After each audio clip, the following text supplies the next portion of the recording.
Ludlow, written by Bradd Hopkins. Fade in.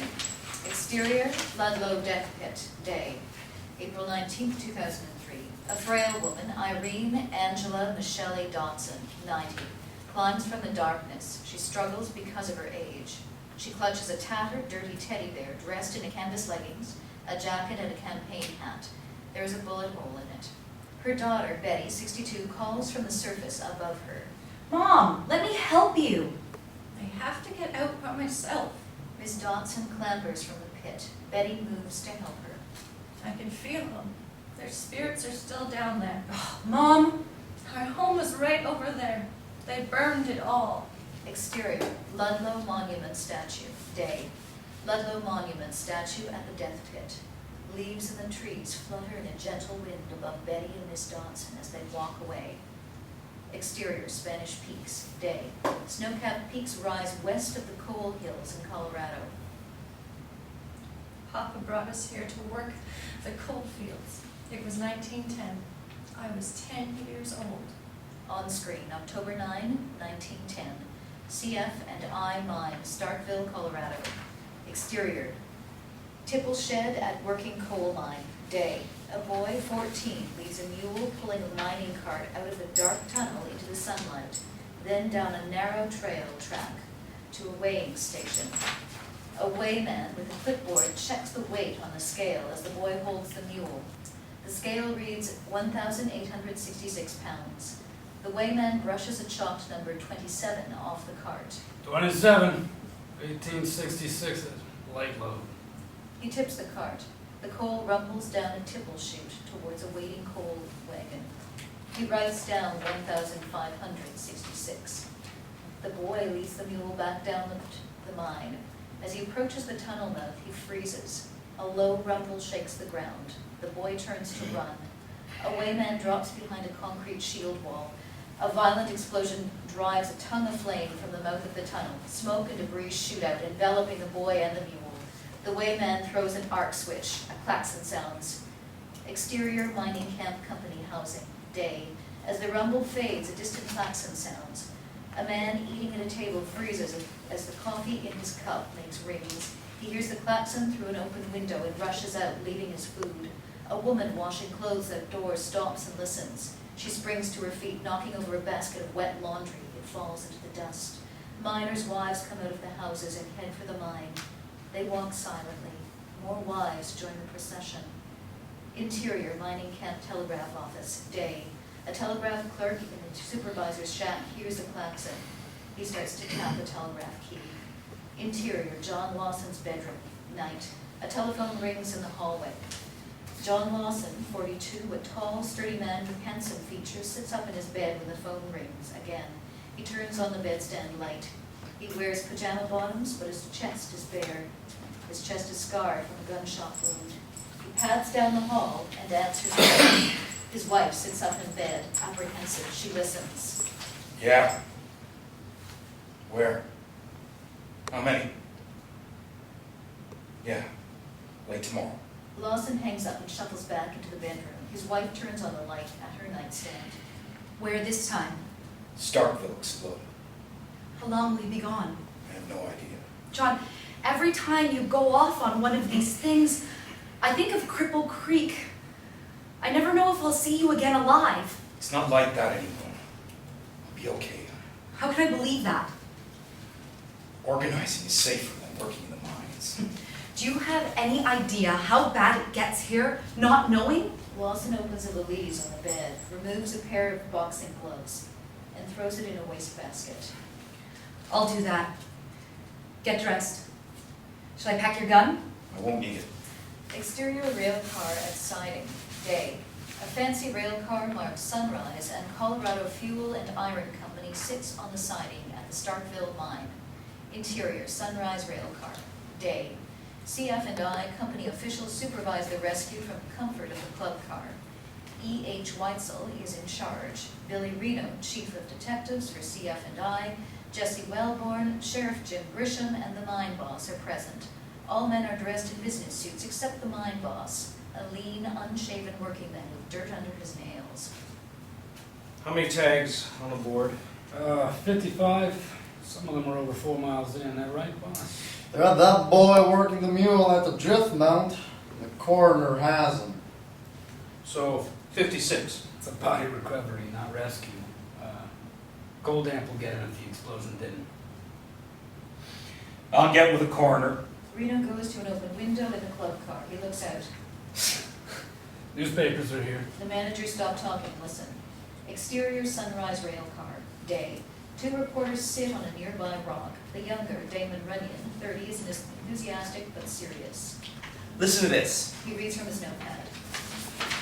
With gunny sacking spread on the greasy floor, and with tubs and tables ready, the coroner of Las Animas waits in a grinding machine shop for the pitiful procession that must soon come filling out of his dismal hole in the hillside. He lowers the notepad. Well, what do you think? A door slams in the rail car. They look toward the sound. Reno storms from the sunrise and accosts the 2 writers. What's your name, kid? Damon Runyon. I work for the Rocky Mountain News. Well, Runyon, you are on private property. Leave. We're press. You can't make us leave. The public has a right. Reno reaches ominously inside his coat. Now. Runyon rises and pats his notebook into a bag. You too, Pumps. Reno watches them go. Interior sunrise club car, day. Reno re-enters the club coach. So it begins, Mr. Weissel. Mr. Reno, I don't want a photographer within a mile of this place when the bodies start coming out. Yes, sir. And nobody talks to reporters. Nobody. Smash cameras. Smash heads if you need to. We can get them out at night. So we shall, Mr. Wellborn. Now, go be nice for the cameras. Exterior driftman, mine entrance, day. Wellborn, coatless with rolled up sleeves, serves coffee and sandwiches to the rescue workers. A photographer takes pictures of him. 2 rescue workers walking by startle as a flash goes off. Flash powder sends a cloud of white smoke into the sky. The workers, blackened from their work, sit down with their lunches. They begin to eat. There's 40 bodies in that deep tunnel. They was alive at the time, not a mark on them. Suffocated? Cold damp? They weren't that quick, neither. They ate their lunches, pockets were empty. That mine inspector 2 months back said the fence was bad. You want your job when this is over? I forget that. I forget I heard that. Exterior driftman, night. Miners' wives wait in the darkness. Armed mine guards stand in lantern light, talking to each other and smoking. They're coming out! The women rush to the drift mouth and cluster around a mule-drawn coal cart with a body on it. One wails in grief and embraces the broken body. Aldo! My Aldo! Oh my God! The other women back silently away from Aldo's body. They face the black maw of the mine in silent vigil, waiting. Interior Rockefeller Mansion corridor, day.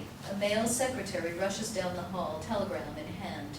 Interior Rockefeller Mansion, day. John D. Rockefeller Sr., 81, eats breakfast in a sunny room.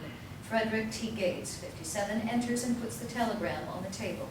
A black servant hovers. Good morning, Frederick. Good morning, Mr. Rockefeller. Coffee. What news from Colorado? Wilson, fetch coffee for Mr. Gates. No, thank you, sir. Starkville mine exploded. 56 dead. Rockefeller waves off the hovering servant or the bad news. It's hard to tell which. Do we know what caused it? Some miner probably broke the rule against pipes and matches in the mine. Bowers says they were careless. The union will use this. How long before we get back in production? Did Wellborn say? Interior moving train coach, day. Lawson sits by the window. He loosens his tie and unbuttons his collar. Outside, prairie and low hills slip by. Baldwin Fates has the union thing under control. Tell me that in 3 days. Weldon says work can resume once miners calm down. The rhythmic click-clack of the wheels lulls Lawson. He nods off, falls asleep, and dreams. Dream sequence, residential street, day. Lawson, 32, walks home from a church with his wife, 28, and daughter, 6. They pass a sign that reads Cripple Creek Community Church. Lawson sees a man, Linderfelt, 34, run from the yard as they approach their modest home. Hey! Hey you! Get in the house! His wife hustles their daughter toward the front door. Lawson runs after the man. As he passes the corner of his house, he sees smoke from a lit fuse on the side yard. Lawson freezes and whirls. No! The house explodes as his family approaches the front door. The force knocks Lawson down. He stumbles, erect. He staggers toward his wife and daughter. They lay like rag dolls on the front yard amid debris from the explosion. Two men, well-dressed mine detectives, block his way. One raises a pistol and aims it at Lawson. Here's your strike pin! The man pulls the trigger. Bang. Lawson falls, shot in the chest. End of dream sequence. Interior, train, coach, day. Lawson snaps awake in the train car, drenched in sweat. He touches his chest where the bullet entered 10 years ago. Outside the window, the monotonous terrain of southern Colorado slips by. Wheels click-clack on the track joints. Exterior, driftmouth, night. Miners' wives wait. Some weep quietly. They stiffen as they hear clip-clop of a mule walking and the scrape of wheels from the mining cart. Interior, Rockefeller Mansion, day. Rockefeller Sr. eats breakfast as he hears Gates report. Make sure Junior has his ducks lined up. Willful neglect whispers are bound to come. He's doing a fine job managing our interests, our Colorado interests, sir. Did Wellborn give him that report from the state inspectors? The one that cited cold-blooded barbarism by CF and I? Wellborn ordered them to sprinkle down the mines any time the dust begins to make the mules cough. The News Corps? We'll tell them what we always do. Such things are best left to the managers on site. It is a local matter. Why interfere? Rockefeller resumes eating as Gates leaves. Exterior, driftmouth, day. A numbered metal disc hangs alone on the miner's tagboard at the mine entrance. A haggard, haunted woman stares at it. A ragged blanket covers her shoulders. Miners carrying lunch buckets walk past her into the mine. As they file by, each hangs a metal disc on the board. A miner, William Snyder, 38, hands the woman a piece of bread and a jar of water, then hangs his tag on the board. Exterior, wooded glade above miners' shacks, day. Louis Tychus, 40, a handsome Greek miner, and James Flyer, 38, sit at a makeshift table. Papers are stacked, rocks keep them from blowing away. Miners and Angelo Micheli, 40, a stout Austrian, and Snyder sneak through the trees. They stop in front of the table. Seems foolish, huh? Sneak up here to buy trouble when it's free in the mines. That's why we do this, Angelo. It seems like pay is all we do.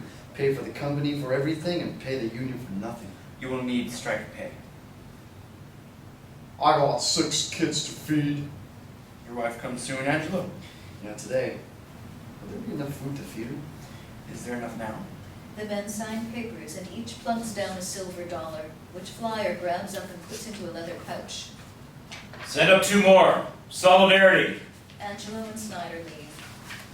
If the next 2 up the hill are company marshals, Solidarity won't help us. Exterior rail platform at Trinidad, Colorado, day. Angelo waits in his shabby Sunday best as a train chugs and squeals into the station and stops. The iron of 2 men was forged in that trouble. For me, their names are as familiar as my own. John Lawson. Lawson steps off the train. He turns and offers his hand to a woman, Michaela McKelly, 28, who steps off the train. She is travel-worn but beautiful, Italian. She looks around.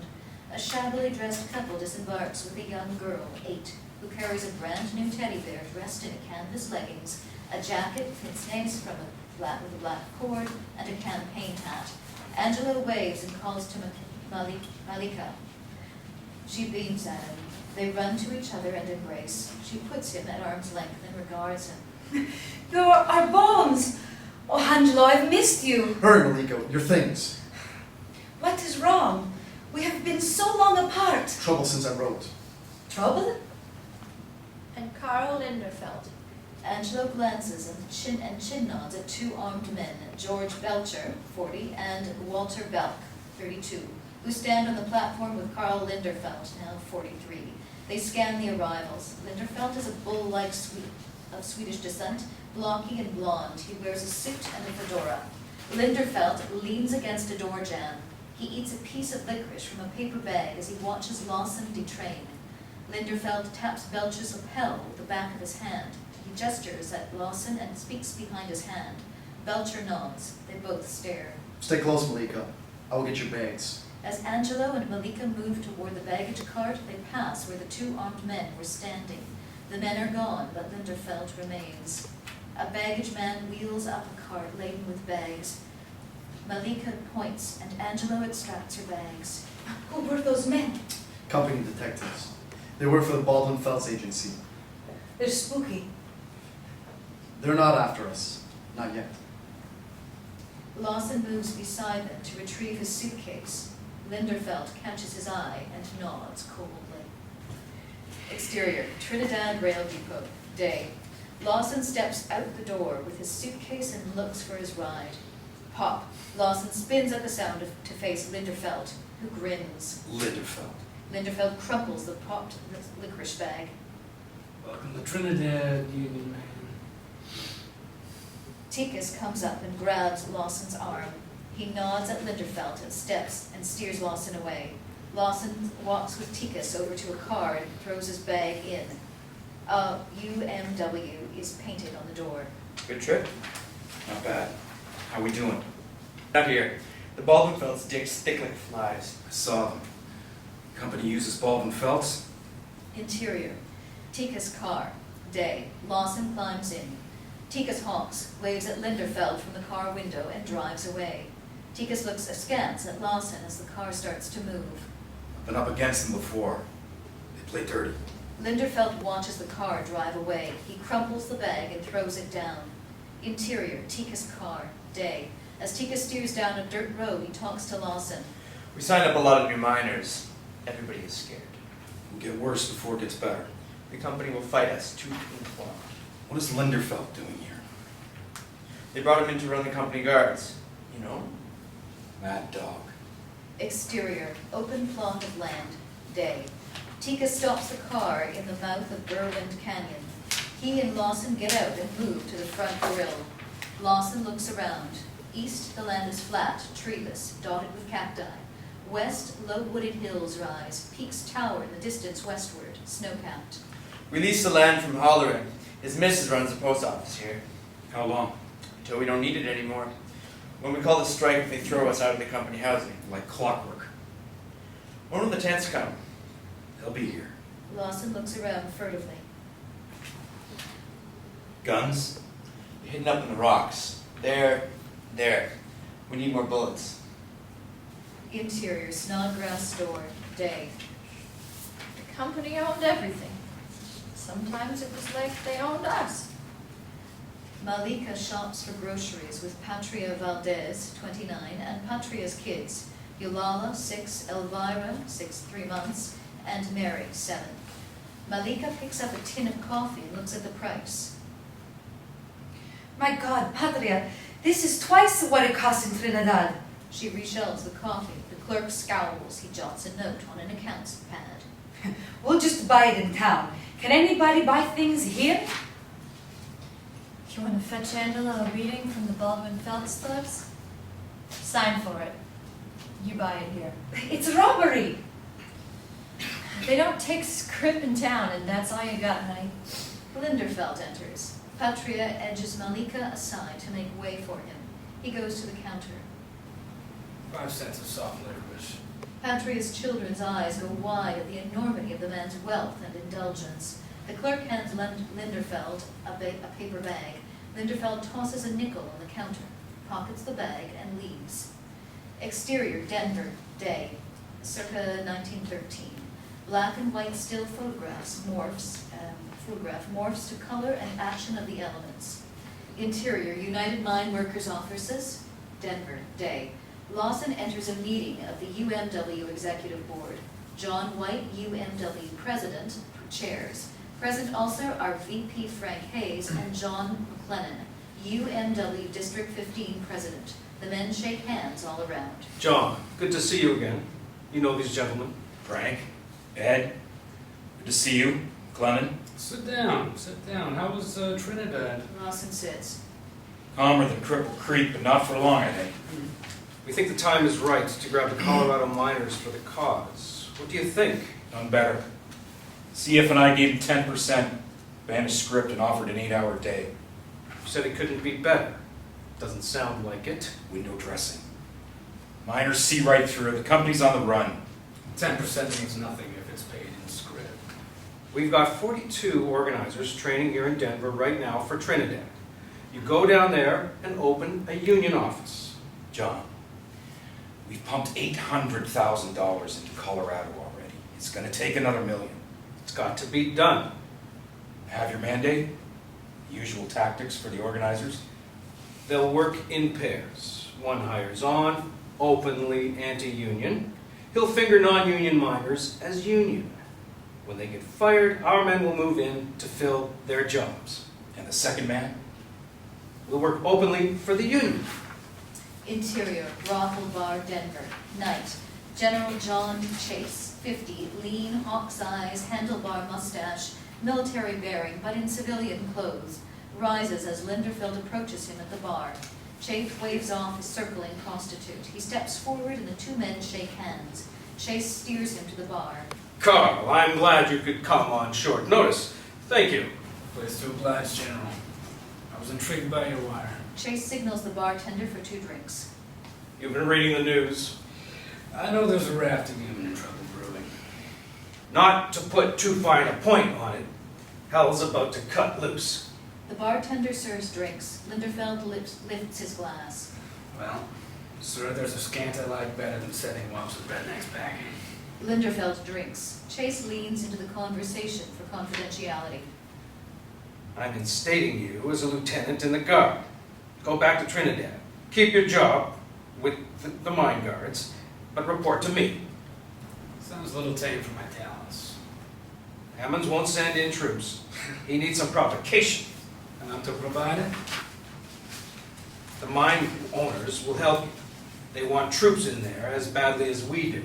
Linderfeld tosses down his drink. He makes eye contact with a hooker lounging nearby. I'm happy to get in the thick of it again, General. Interior Office of the Governor of Colorado. Day. Elias Ammons, 52, the new governor, a slender, sanguine man, meets with Wellborn. Wellborn wears a business suit. The office is elegant but spare. Unpacked boxes stand along the wall. Wellborn is seated and calm. Ammons paces. Well, Jesse, tell me about the mix bubbling down in Trinidad. Unionists come and stirring things up. Nothing we haven't seen before, Governor. UMW Policy Committee wants a conference with the owners.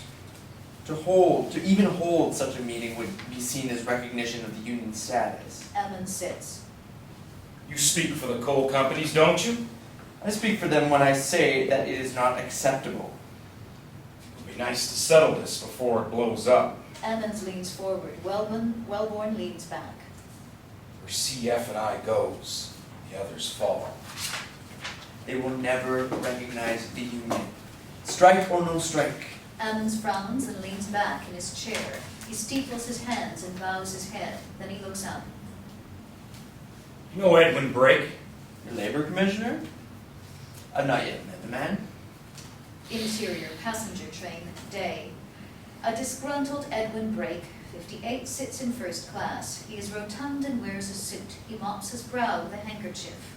A black porter brings him a mint julep. The land slips by outside the window. Empty, treeless, arid. The wheels clump clump rhythmically on the track joints. I'm sending him to Trinidad to find some way to avert a strike. We will enjoy our full cooperation, sir.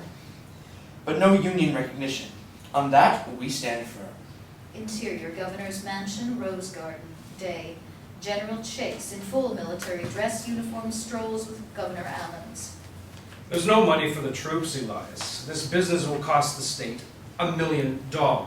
We can float debt certificates. Denver banks will issue them at 4%. What are you waiting for then? Not yet sure we must. The longer you wait, the worse it will be. I saw it at Cripple Creek back in '04. Exterior, downtown Trinidad, night. It is a balmy Saturday night. People are out. A Salvation Army choir sings in the front of the hotel. Baldwin Felt's men drift in pairs through the crowd. A banner across the street announces the State Federation of Labor Convention is in town. Edwin Brake strides through the crowds. Above it all, A man lugging baggage struggles to keep up. Brake enters the Toltec Hotel. The lobby doors are open to the street. Interior, Union office, night. Lawson works at the desk, alone in a second-floor office in the Packer building across the street from the Toltec. Exterior, Toltec Hotel, Commercial Street, night. In the crowd, Belcher and Belk jostle Gerald Lippiat, an Italian organizer. They nearly knock him down. Hey, why don't you goons watch where you walk? We walk where we please. You've been following me since I got off the train. You need following, you Union son of a Sicilian whore. Enraged, Lippiat runs into the Union building. Interior, Toltec Hotel, Trinidad, night. Brake strides up to the desk. His man sets down the bags. Brake hands the man a coin. The man frowns at the coin, pockets it, and leaves. Brake turns to the desk. I'm Edwin Brake, State Labor Commissioner. Ah, yes, Mr. Brake. We have a fine room reserved for you in your... Exterior street, night. The Baldwin Phelps men are still there when Lippiat returns from the Packer building. Lippiat draws a .45 revolver from his belt. Maybe you'd like to say again what you call me. I'm not so brave now. Pedestrians scuttle for cover. The Baldwin Phelps men draw their pistols and fire as Lippiat fires. A barrage of 9 gunshots rings out from the street. Interior Toltec Hotel, Trinidad, at night. The clerk ducks behind a desk in the first report. Brake crouches with nowhere to go. He sees the gunfight from the open door of the hotel. Exterior street, night. Belcher goes down with a bullet in his thigh. Both detectives keep firing, and 6 of their 8 bullets tear into Lippiat. He is dead before he hits the ground.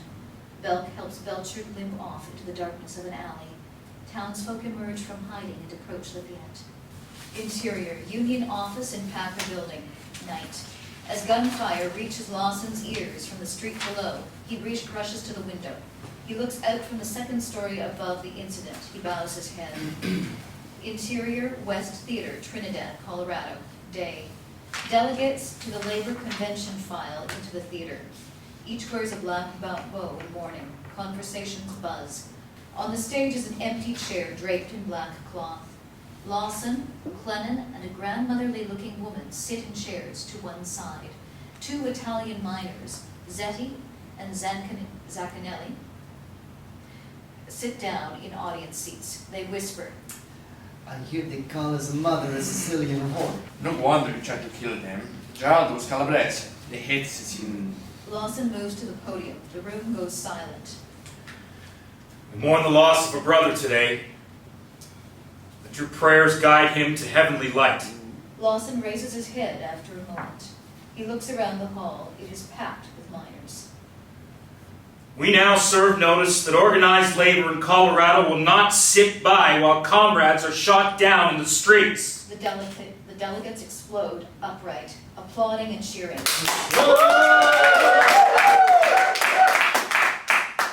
Interior Governor's Office, day. Edwin Brake meets with Governor Ammons. He pats his brow with a handkerchief. Pleasant trip, I hope. How was Trinidad, Edwin? A powder keg, sir. A man was shot dead in the street right in front of me. I heard. You saw it? Expect more of the same. They arrested the man who did it, no doubt? They did not. They were mine detectives. They crept away scot-free, dogs in the night. Your recommendation? Sir, unless you order the sheriffs in the coal counties to disarm every man and replace the labor-baiting deputies and Baldwin Phelps gunmen with impartials, that powder keg is going to blow. That is beyond my authority. I expect you favor the miners. Hey, Edwin? The union is ready to strike.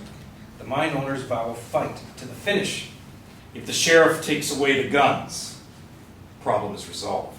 Hardly. If the mine owners do not come to the table, you will need troops to quell the violence that will ensue. I've talked to them.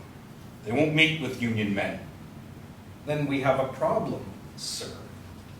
On screen, September 15, 1913. Interior West Theater, day. A noisy crowd of miners attends a union meeting. John Lawson stands on the podium. He raises his arms for quiet. The audience noise settles down.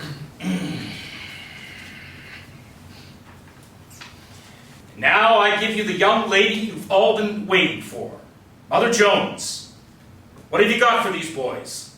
Mother Jones, 76, clad in a black dress, her face framed by a white lace collar and a black hat, moves to the podium amid roaring applause. She is barely 5 feet tall. She shakes Lawson's hand as he moves off. She turns to face the miners and speaks with great animation. Hi, boys. A congressman on the train coming here asked me where I lived, and I told him plain, wherever there's a fight.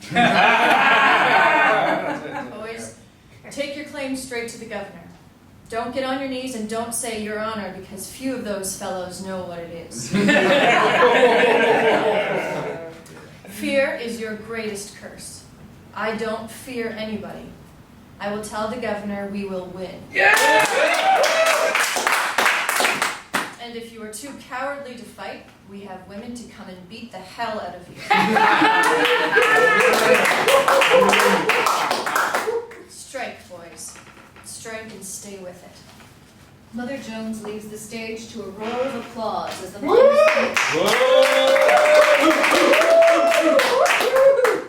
Lawson returns to the podium.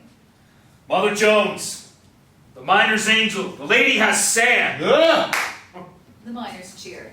Lawson lets them continue a bit, then raises his arms for silence. Now, Mr. John McLennan, your District 15 Chief of United Mine Workers. McLennan steps to the podium. The room is silent. He takes a sheet from his pocket, unfolds it, and reads. The committee has drawn up demands for the owners. First, we demand recognition of the union. Second, we demand 10% in wages on the tonnage rates. Third, we demand an 8-hour workday for all classes of labor in or around the mines and at the coke ovens. Fourth, we demand pay for all narrow work and all dead work, which includes brushing, timbering, removing falls, handling impurities, and such. Fifth, we demand a check weighman at all mines, elected by the miners without company interference. Sixth, we demand the right to trade in any store we please and to choose our own boarding place and our own doctor. Seventh, we demand the enforcement of Colorado mining laws and the abolition of the notorious criminal guard system which has prevailed in the mining camps of Colorado. McLennan raises his eyes from the paper. What say you, brothers? Do we strike for these things?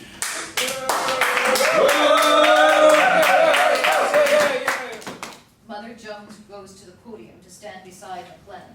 The miners go quiet. Rise up and strike. Strike until the last one of you drops into your grave.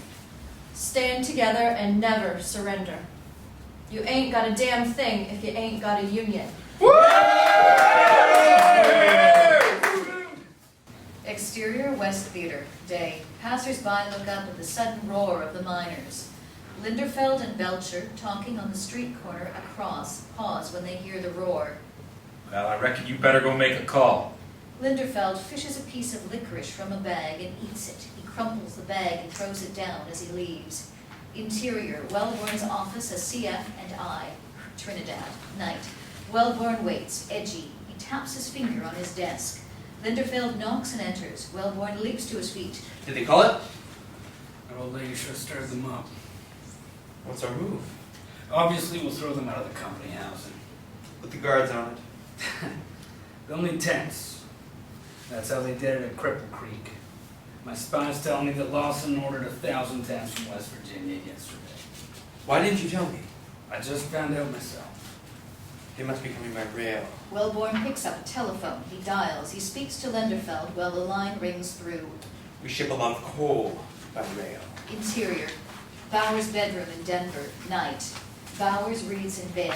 The phone rings. He picks it up. Lamont Bowers, He listens. He jots notes on a pad by his phone. out of West Virginia, you say?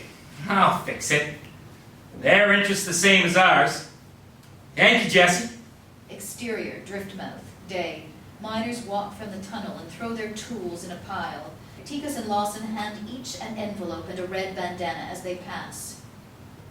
You were either for the miners or for the coal companies. Nothing in between. Colorado was a powder keg. There were matches aplenty. Exterior driftmouth, day.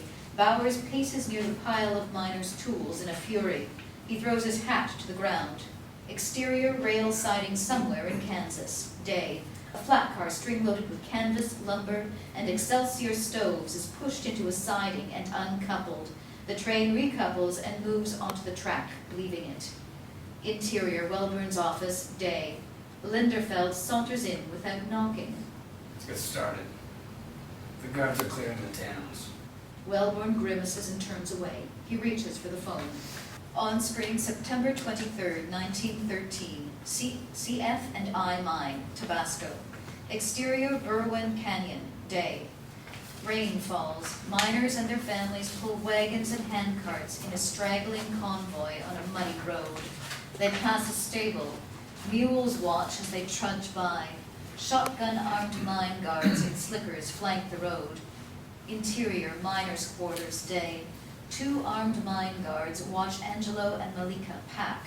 Visible outside the open door, a procession of carts and miners' families move slowly down the muddy road. Shake a leg. We got no place here for strikers. But my things, I need my coats, blanket. Malika picks up a basket of clothes. She heads for the door.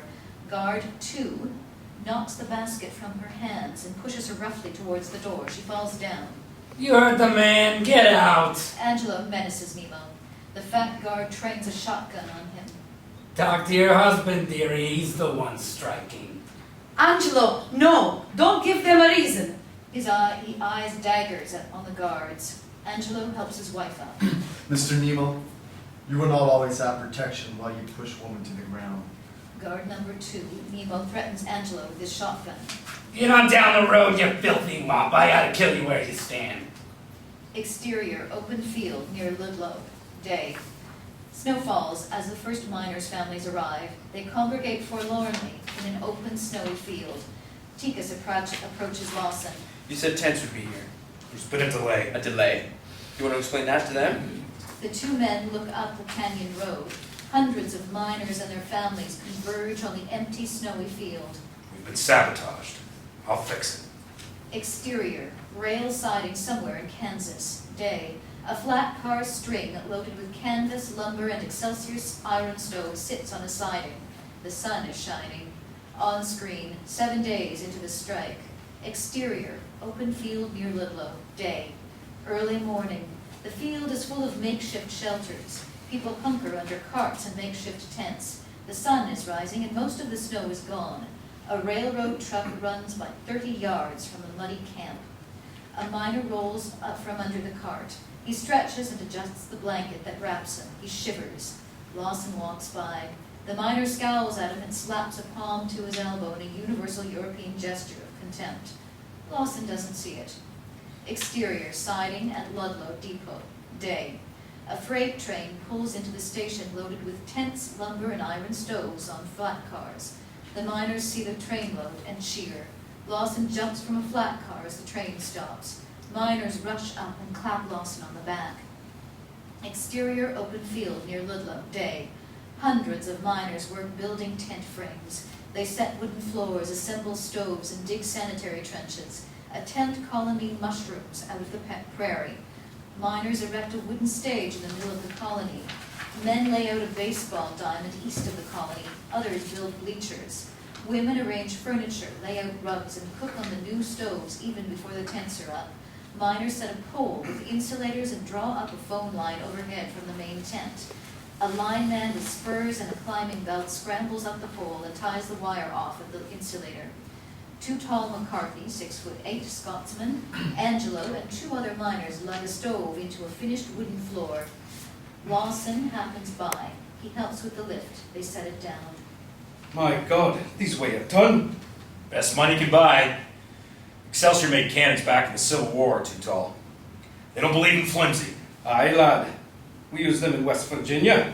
They burn wood fine. Why would we burn wood? Why would we burn wood? This is a coal mine, a whole coal field. Aye, laddie. But it's not your coal to burn now, is it? Oh, good stoves keep the woman happy. Union knows that. Who cuts the wood? I'm no lumberjack, I'm a miner. No more dead work for this laddie then. The miners laugh. Too Tall claps Angelo on the back. A wagon loaded with firewood pulls up beside the tent floor. Other miners start tossing wood off. Union thinks of everything, I reckon. We try. We'll know soon enough what they forgot. Exterior, militia camp in Trinidad. Day. A soldier runs from a tent wired for telephone. Exterior, militia camp, picket line in Trinidad. Day. General Chase inspects horses on a picket with a stableman and a cavalry sergeant. The soldier runs up. He stops at attention and salutes. The general salutes back and the soldier hands him a note. Chase reads the note. He crumples it and throws it down. Private, find Lieutenant Lawrence and send him to me. Yes, sir. On the double trooper! That infernal woman. Chase starts to return a parting salute that never comes. The soldier runs off. Chase shakes his head. Saddle me that bay. Snap to it. Sergeant, sound assembly. The sergeant salutes and runs off. Chase fingers the hilt of his saber. Exterior, Commercial Street, Trinidad. Day. Mother Jones marches down the main street of Trinidad, leading miners' wives. To the beat of tambourines and washtub drums, they chant. Union now! Union now! On a side street, Chase waits with a troop of cavalry. The marchers approach. Linderfeld leans against a building, watching it all. He eats a piece of licorice. Lawson appears at a second-story window in the Packer building. Linderfeld catches his eye and nods coldly. People gather to see the protest. Those who can see both the troops and the approaching protesters scurry for cover. Sabers! The troops draw their swords. Forward and walk! The horsemen move forward, closely packed. Wheel right! The cavalry wheels tightly into a cross street to block the path of the protesters. Confronted by a moving line of armed, mounted Colorado National Guard troops, the protesters stop in the street. The racket dies away. Hold your ground, ladies. It's all bluff. Mother Jones steps forward into General Chase's path. General Chase, how dare you draw sabers against unarmed women and children? A young boy steps away from a doorway. He takes a bite from an apple and throws the apple hard at General Chase's horse. He ducks back indoors. The apple hits the horse in the flank. The animal surges into another horse. The ruckus destroys the discipline and the soldiers fight to control their mounts. Chase is thrown back from his horse during the melee. He drops his saber as he falls. It clatters on the street. Chase gets up, furious. He gets his saber and sheathes it. He tears a note in the shoulder. He notes a tear in the shoulder of his dress tunic as his hand moves there to query a bruise from his fall. You learned that clever dismount at San Juan Hill, General? A trooper leads the general's horse back. Chase mounts. Standing in the stirrups, Chase issues orders. Lieutenant Lawrence, arrest that infernal woman! Mother Jones is led off by two soldiers amid jeering and catcalls. Interior cafe in Trinidad. Day. Wellborn drinks coffee with two friends. Linderfield strides in and whispers in his ear. Wellborn rises. If you two gentlemen would excuse me for a moment. They nod and he steers Linderfield into a quiet corner. This had better be important. I shouldn't be seen with you. Linderfeld speaks low and inaudible. They arrested her? My God, they'll flay us! She's nothing but a tub-thumping agitator.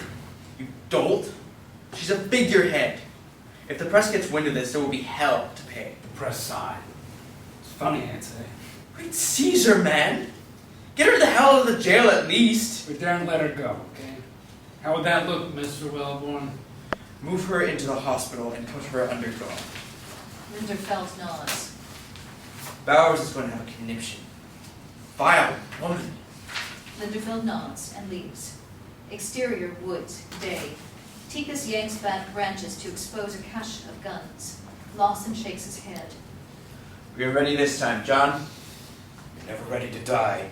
Tikas and Lawson hand out weapons from the cache to miners. Interior car on deserted road in Lavetta coalfields. Day. A Model T Ford moves down a narrow mountain road. Two guards occupy the front seat. Three scabs ride in the back. Exterior, deserted road in Lavetta coalfields. Day. It was them against us, and justice took a vacation. They brought in strike breakers to keep the mines open.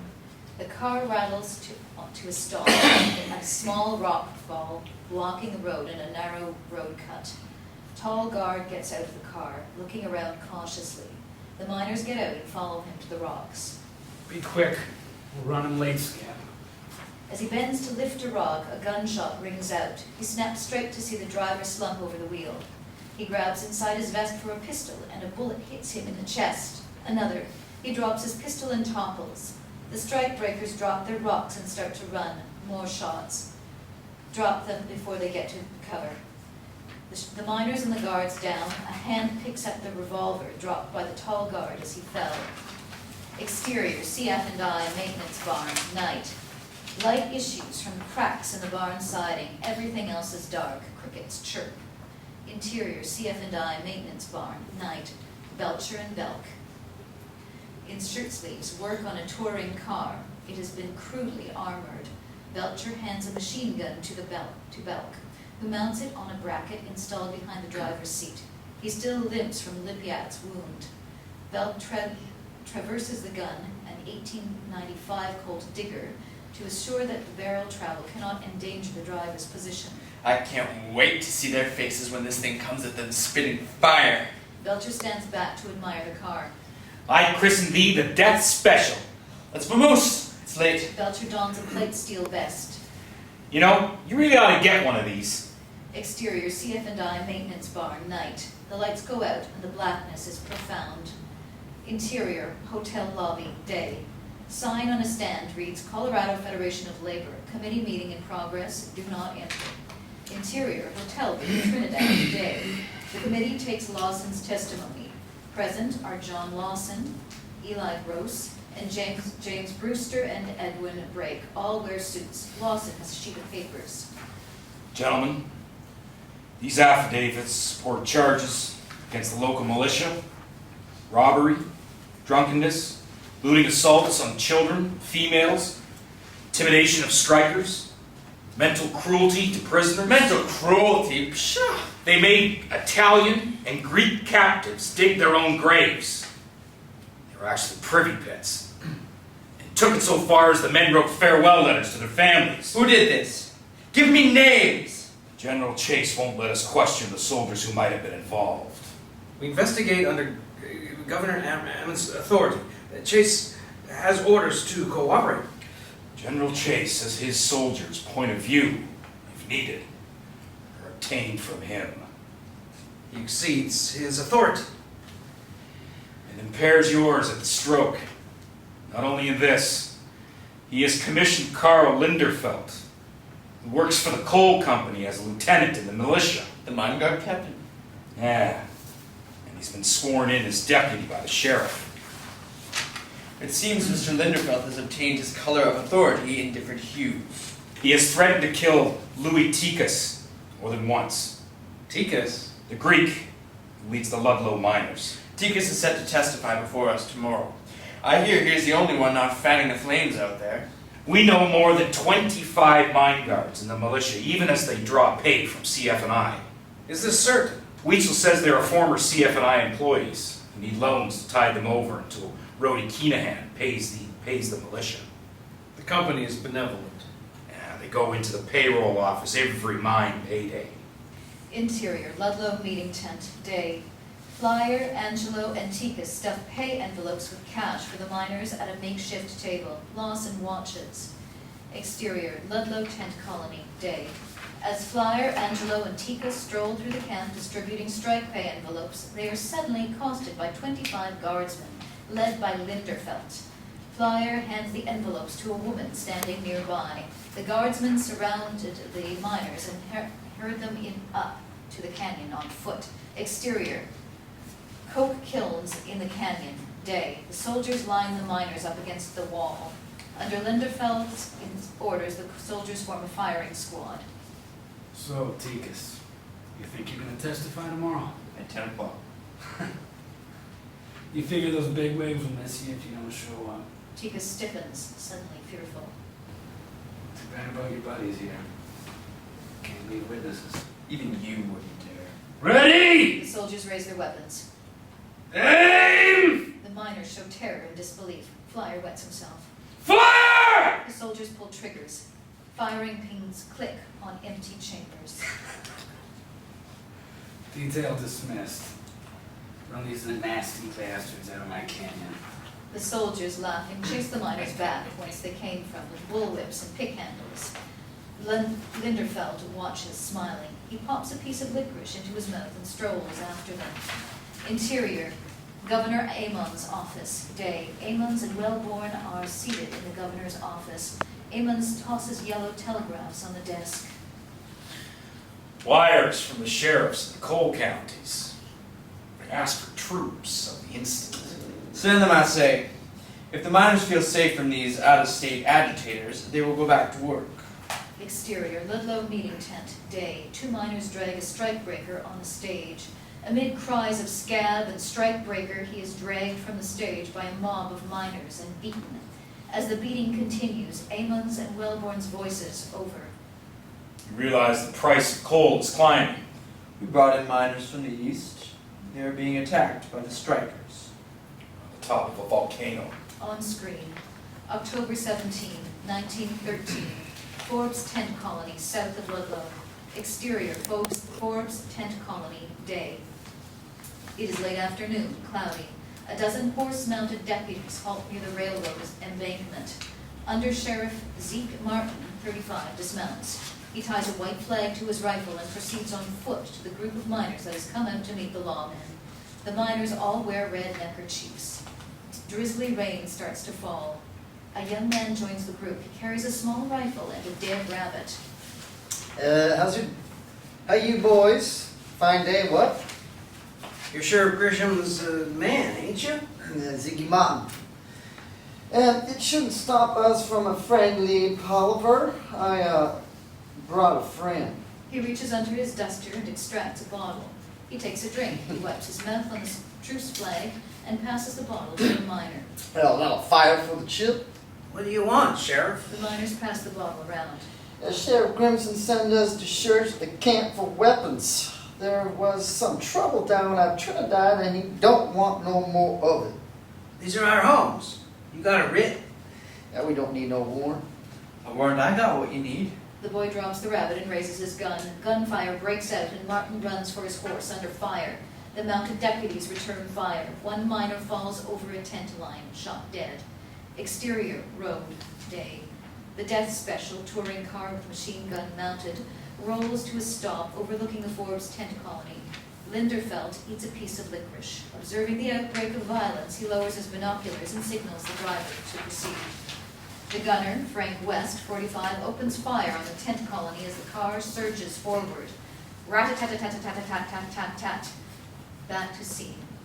There is the sound of an approaching vehicle and a machine gun chatters. Strikers scatter and run for their lives. When they reach the safety of the brush and arroyos, they look back. Velk drives the death special into the fray, slewing around in the mud. The machine gun spits fire. Interior, tent, day. Machine gun fire shatters crockery, splinters furniture, and riddles canvas as the gun rakes the tents. Exterior, tent colony at Forbes, day. A young miner drops, his legs bleeding, riddled with bullet holes. He crawls to cover in the rain and mud as the armored car strives the tent camp with its machine gun. At dusk, the mounted deputies depart. The Baldwin Phelps armored car drives off. As the sound of the engine fades, the miners come out from their hiding spaces. Exterior, Sheriff Grisham's office, day. Sign reads, Las Animas, County Sheriff. Interior, Sheriff Grisham's office, day. Zeke Martin reports to Sheriff Grisham, hat in hand. Grisham stands behind his desk. Damn it, Zeke! I sent you to Forbes to get the guns, not shoot people! We tried to do it in a friendly light. Suddenly everyone's shooting for running for their life. Then this contraption comes blazing into with this machine gun. Those 2 bald ones, Baldwin and Phelps, were in it on it. I know what you mean. The ones who shot Libya. Yeah, I just remember their names, but I never forget their faces. They was laughing. Frank West was with them. The county prosecutor? Martin nods, meeting Grisham's eyes. He was on the machine gun. Jesus Christ. Martin checks a notepad. They killed a miner, a Slav named Luke Vandernick, and a young Italian Marco Zamboni got pretty bad shot up. I know Zamboni. He's a kid. Yeah, they put over 600 rounds into the tents. The Bottom Feets boys spent the whole afternoon playing with their new toy. They call it the Death Special. We can't handle this alone. I'm calling out the local militia. Montel's authority? My own. That piss-willy new governor has been squatting in the middle of the road far too long. It's time to nip this thing. I'll get the damn guns. Exterior railroad tracks. Day. A train loaded with militia in a cattle car begins to slow as it passes a switch marker sign that reads Forbes. Exterior tent colony at Forbes. Day. The troop train squeals to a halt at Forbes. Armed local militiamen jump from the train and move haphazardly into the tent colony. It is a ragtag band. Uniforms are incomplete and weapons mismatched. They find an orchestrated scene of tranquility. Women wash clothing in wash tubs and sweep tent floors. Laundry flaps in the breeze on lines strung between tents. A man skinning a rabbit stops long enough to nod and smile as the troops move through. Children play at hoops and mumbly peg. They stop to watch the soldiers with curiosity. The only sign of violence is bullet holes in the tents. There are no weapons in sight. Exterior, railroad tracks, day. A ragtag band of Colorado National Guardsmen in a cattle car roll down the tracks. The train passes a sign that reads Ludlow. The Ludlow depot lies ahead. Interior, Ludlow meeting tent, day. Lawson storms into the tent where Tica's Flyer and Angelo are waiting, agitated. Lawson grabs Tica's arm and steers him to a corner. The hell do you people think this is? Tikas. Sunday social? You heard about Forbes? People died there today, Louis. We plan to see it that more people die. Like Belcher and that bastard Belk. Tikas, you have to calm the miners down. This thing will explode in our faces. Don't give them cause to come at us. They're not coming at us. Cause or no. They shot first. I don't care who shot first. We can't give them a reason. They're trying to bring in a standing militia right now. Then will we be safe? Not as safe as you think. Interior tent at Ludlow, day. Miners dig a pit inside a tent below the floor. Exterior Ludlow tent colony, day. Miners with picks and shovels enter a tent. A miner pushes up an empty wheelbarrow as another one leaves full of dirt. Exterior CF&I office, Trinidad, day.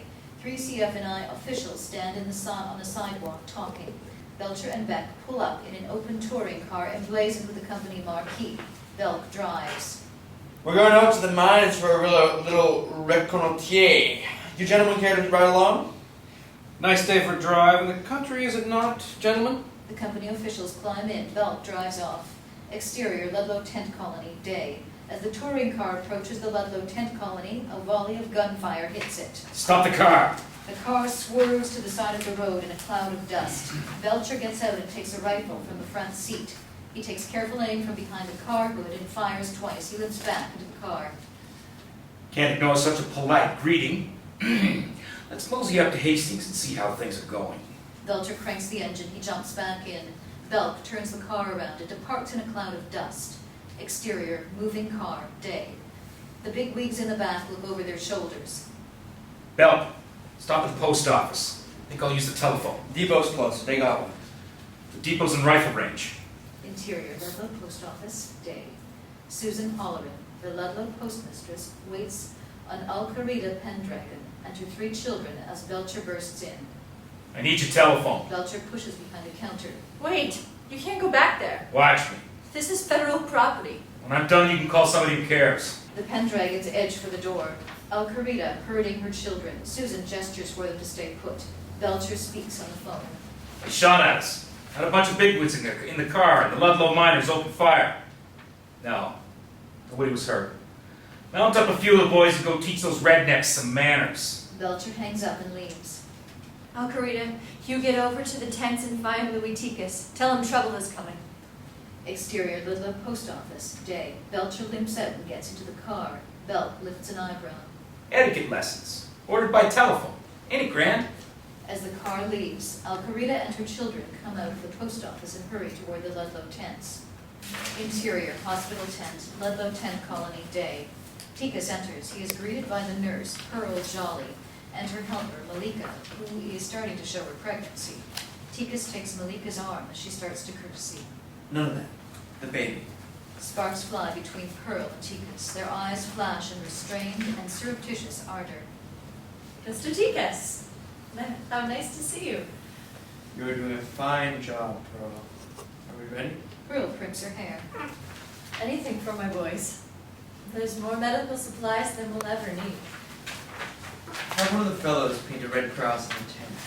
One on each side. Everybody knows it's here. Not everyone who needs to know lives here. If you need anything, my tent is just on the left of the meeting tent. Make yourself up some armbands while you're at it. Tikas leaves. Pearl smooths her dress demurely. He's sweet on you. Hush, girl, he's got a wife. I shouldn't think that changes anything. He's a handsome man. Don't you have some work?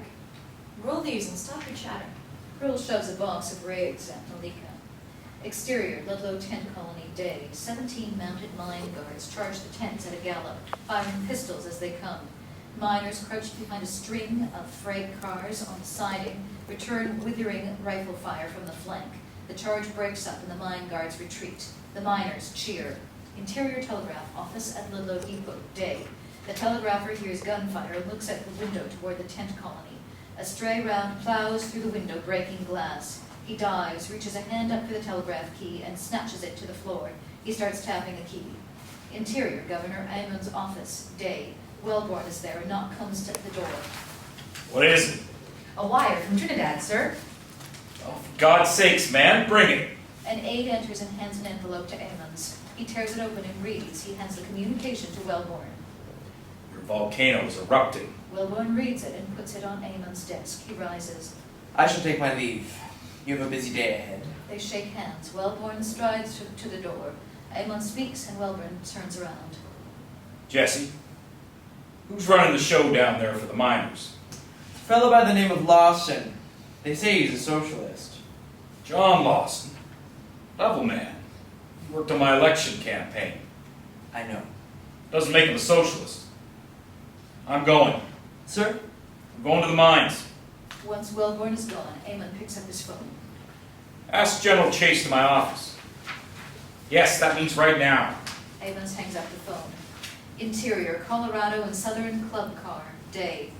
Amon's rises in the club car. 2 aides are present, but no talk ensues. All ride in silence.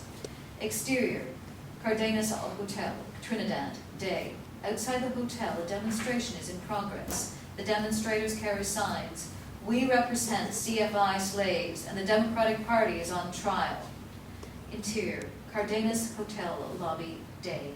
Amons comes down the staircase. Agents of both sides swarm him.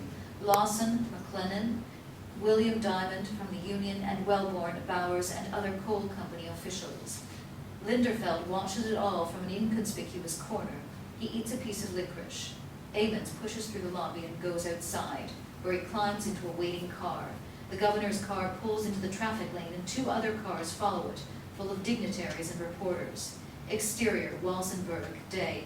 A sign reads, Victor American Coal Company, Walsenburg. The governor's motorcade stops at the gated entrance. An armed mine guard steps up, shotgun at the ready.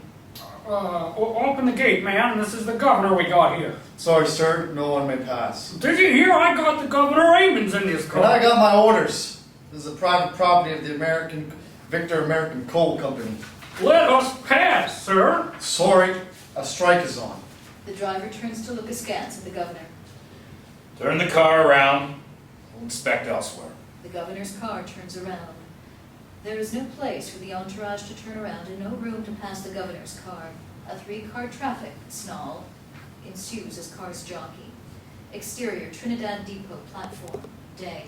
A passenger train waits at the platform. Amons addresses officials and a cluster of reporters. Linderfeld lurks in earshot. He eats licorice. Aside from an embarrassment at a guarded gate in Walsburg, I saw nothing that suggests the situation will be improved by the presence of state militia. I urge the parties in the conflict to work things out like civilized men. Reporters jot furiously in their notepads. Governor, did you meet with any of the miners? On aboard 130 Express northbound, Pueblo, Colorado Springs, Denver. On aboard. Emmons waves and turns to board the train. As he steps up, a reporter calls out. Governor! Rocky Mountain News! Emmons turns and strikes a pose. A flash goes off. Exterior Trinidad train depot. Day. The train starts to chug away from the station. Exterior Trinidad depot. Day. Another train pulls into the depot. The trainmaster announces. On aboard 145 local northbound, Forbes, Ludlow, Aguilar, Wilsonburg. On aboard. Linderfeld boards it. Behind Linderfeld, visible in a window, a watching clerk makes a telephone call. Interior Ludlow train depot. Day. Lawson waits out of sight. From a window, he watches Linderfeld D-train. A clerk writes on the counter. Linderfeld enters the depot and Lawson steps behind him. Nice trip, Lieutenant. The ticket clerk dives for cover. Linderfeld whirls. His hand leaps for his gun. Lawson shows him empty hands. Or should I call you deputy? I forget what day it is. What do you want, Union man? Linderfeld holsters his piece. Just a word. Have it then. We can save lives here. We're both professionals. I follow orders. You give more orders than you follow. All I ask is a little restraint. My boss wants the Union out of Colorado. And the miners back to work. Meaning you. The Union will see they go back to work. It's coming, Linderfeld. And there's not a damn thing you can do about it, except stop the bloodshed. This thing is gonna get nastier. One of us may get killed before it's done. I'm harder to kill than you might think. I know. That business in Cripple Creek in 04. Glad we missed your wife and kid. It's sloppy work. I'm smarter now.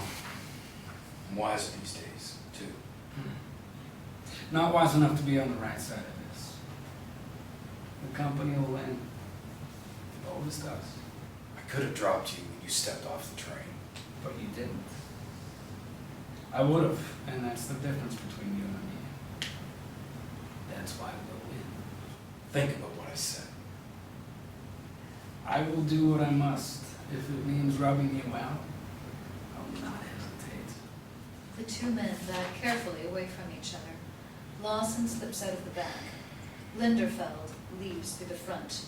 The ticket clerk stands from hiding behind the counter and watches Linderfeld go. Exterior meeting tent in Ludlow tent colony. Day. Lawson sits in the sunshine on a bench in front. He eats a dry biscuit. Tika sits with him. Angelo walks up and sits. Lawson lifts a plate of biscuits from the bench and offers him one. Angelo declines with a head shake. I've had enough weevils today. Why do you do it? Huh? Organizing.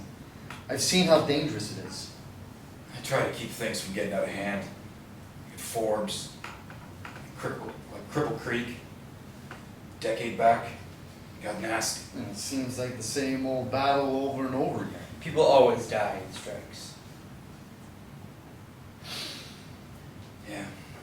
They don't have to. They shouldn't have to. You got a wife? She stays away when I'm working. She doesn't much like what I do. Small wonder. I send mine away until all this is over. I got no place to send Malika. Interior hotel bar, Trinidad, Colorado. Day. Bowers and Wellborn have drinks. What business could the investigation committee possibly have here? It's about that miner that the detectives killed. More than that, I fear. That nutcracker Lawson is in with them. Isn't he an organizer? Drive out a devil and 7 come in. He's working for the Labor Commission, actually. Well, we abolished the script and gave them an 8-hour day and started paying them every fortnight. What do they want? New York knows this? I cleared it with Mr. Gates. The strategy is sound. Remove their complaints and the union has no carrots today. Splendid. I like that. I trust you haven't done away with any of the sticks. Just the carrots. We can't recognize that union. Anything else is unimportant. Interior Trinidad saloon. Night.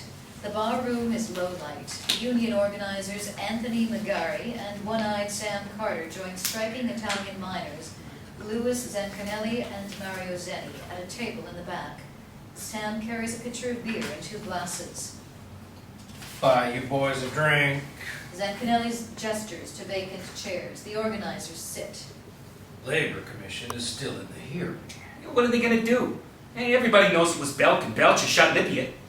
Good man, un amici miei. Zancanelli drinks. He wipes his mouth on his sleeve. I heard. Nadie fa niente. Nobody does nothing. It's 2 months since that bastard shot Lippiet. Belcher. I don't suppose you'd be interested in a little payback, Zancanelli. I would kill him myself. After what he done to the death special up at Forbes. Union feels the same way, boys. How serious are you? Zancanelli puts down his drink and leans forward. Try me. And you? Zenny, isn't it? I'm for Louis, qualcosa. Well, here's the deal. $25 each now, and $1,000 when it's done. You serious? How am I gonna get a gun anywhere near him? He stays clear of Ludlow these days. McGarry nods at One-Eyed Sam. Sam reaches under his coat, takes out a huge revolver and pushes it across the table. Then don't do it in Ludlow. Zancanelli's eyes widen. He looks around the bar. Nobody has noticed. He snakes the revolver under the table. 1,000 when it's done. Zancanelli looks at the revolver in his lap. You gotta shoot him in the head. He wears a steel plate under his coat. Interior. Cardenas Hotel, Governor's Suite, day. The Amons meets. Again with Wellborn. I met with the president of the union not an hour ago. We'll call off the strike in exchange for a conference. Can't happen. For God's sakes, man. Bodies keep turning up in the coal fields. It's got to stop. No union under any circumstances. Mr. Wellborn, all you have to do is meet with them. The strike ends. You must send in troops. Please, sir. Can you convince the owners to grant some small concessions to ease the matter? If the governor issued a letter stating that the strikers' demands are already covered by the Colorado law, the mine owners would support it. Amons looks sour. He drinks from a small blue bottle. Milk of magnesia. Exterior, Trinidad Street, commercial time at Main, night. Belcher steps out of Hussman's drug mart store. He unwraps a cigar as he crosses the street towards the Colorado Hotel. A figure comes up behind Belcher in the crowded crossing and shoots him in the back of the head. The shooter drops the gun and runs away into an alley. The pedestrians scatter, screaming. Belcher sprawls in the middle of the street, not moving.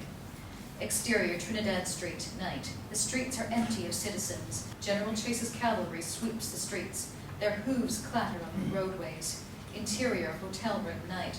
Lawson has a glass of whiskey on his chest, sprawled on his bed in the same clothes he wore to the hearing. There is an urgent knock at the door. He rises, takes out a revolver, and goes to the door. He stands to one side, gun ready. Who is it? It's McLennan. Let me in. Lawson unbolts the door and lets McLennan in. He puts the revolver on a dresser. The hell is it now? Keep your voice down. Zancanelli just got arrested. He gunned down Belcher in the street. He blew his head off. Damn it! That's not the half of it. McGarry and One-Eyed Sam gave Zank the gun. Those idiots. If Zank talks, this whole thing will unravel. You gotta get them the hell out of here, tonight. Lawson paces agitated. He whirls on McLennan. Get a car. One with no ties to the union. Where to? Go to Lamar. Put them on the Sante Fe eastbound. They got no money. I'll wake up Ed Doyle and have him issue some vouchers and some cash. I want those boys out of town within an hour. Interior, hotel, corridor, night. McLennan pounds on the door. Ed Doyle, 38, treasurer for the UNW strike, answers in pajamas. He is a mousy-looking man, ferret-faced. Geez, McLennan, do you know what time it is? We need you to issue cash and travel vouchers right away.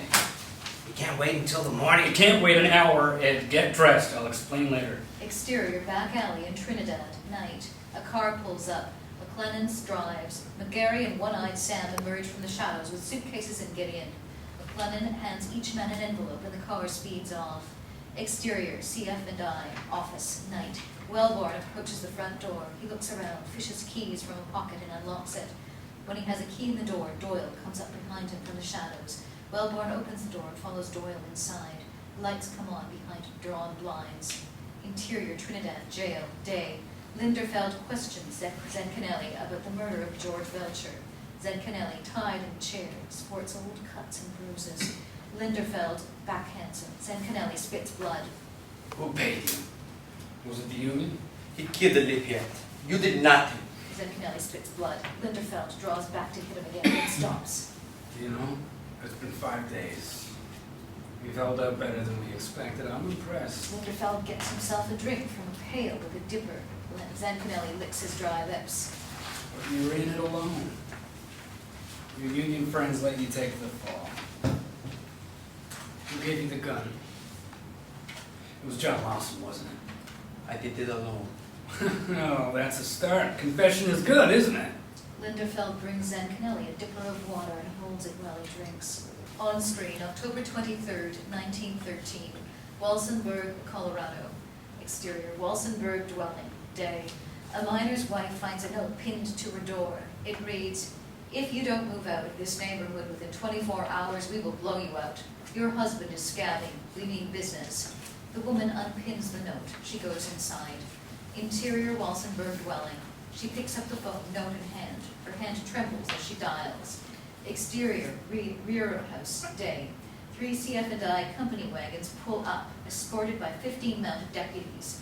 Shorty Martinez leads them. As teamsters load the woman's furniture, a crowd gathers. The woman stands by helplessly. The wagon's loaded. Martinez helps her into the lead wagon. Exterior, alley behind house, day. Under armed mounted escort, the wagons rumble into Main Street. Jeers and catcalls come from the crowd. Exterior, Walsenburg Courthouse, day. A sign reads Walsenburg Herfano County Courthouse. Sheriff Jeff Farr, 45, a large man with a button-stretching belly, steps out of the balcony above the courthouse entrance as the crowd follows the wagons past. You people go home.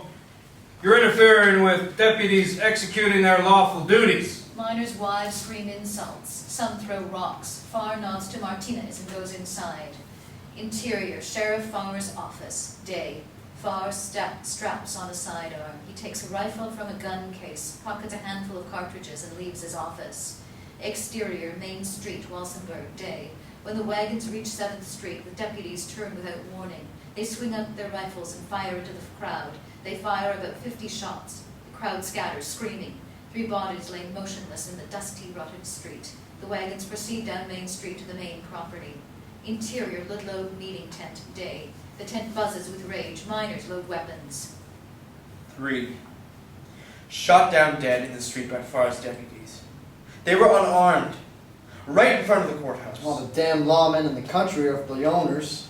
Far's just the worst. We should pay Farr a visit. He'll be ready for us. Let's just take what we can here. The apples are just as rotten from either barrel. Tikas takes out a red bandana and ties it around his head. Lindenfeld is holed up at the depot, maybe 10 men. A good place to start it then. Let's go. Angelo grabs Tikas by the arm. Lawson won't like this. Lawson isn't here. The other miners don red neckerchiefs. Chairs scrap the wooden floor as the armed miners rise and leave. Exterior Ludlow train depot, day. Unarmed, Angelo walks past the depot to the post office. Guns of guards in the depot track him but do not fire. Interior Ludlow post office, day. Angelo enters. Susan Holloran meets him at the counter. What's going on, Angelo? Tikas is moving against the deputies. I gotta call Lawson. The depot phone was closer. They'll hold up in the depot. Coming back. He was going to Walsenburg, but I don't think he went. Can I call the union office in Trinidad? Help yourself. Good luck. Susan opens the counter gate and lets him in. Interior Ludlow train depot, night. Linderfeld, mine guards, and some of Grisham's deputies occupy the depot. An armed deputy enters and reports to Linderfeld. It's getting bad out there. The miners are as mad as hornets over Walsenburg. We expected that. We sent out 25 men to help out Sheriff Farr. Women and children have been sneaking out all day.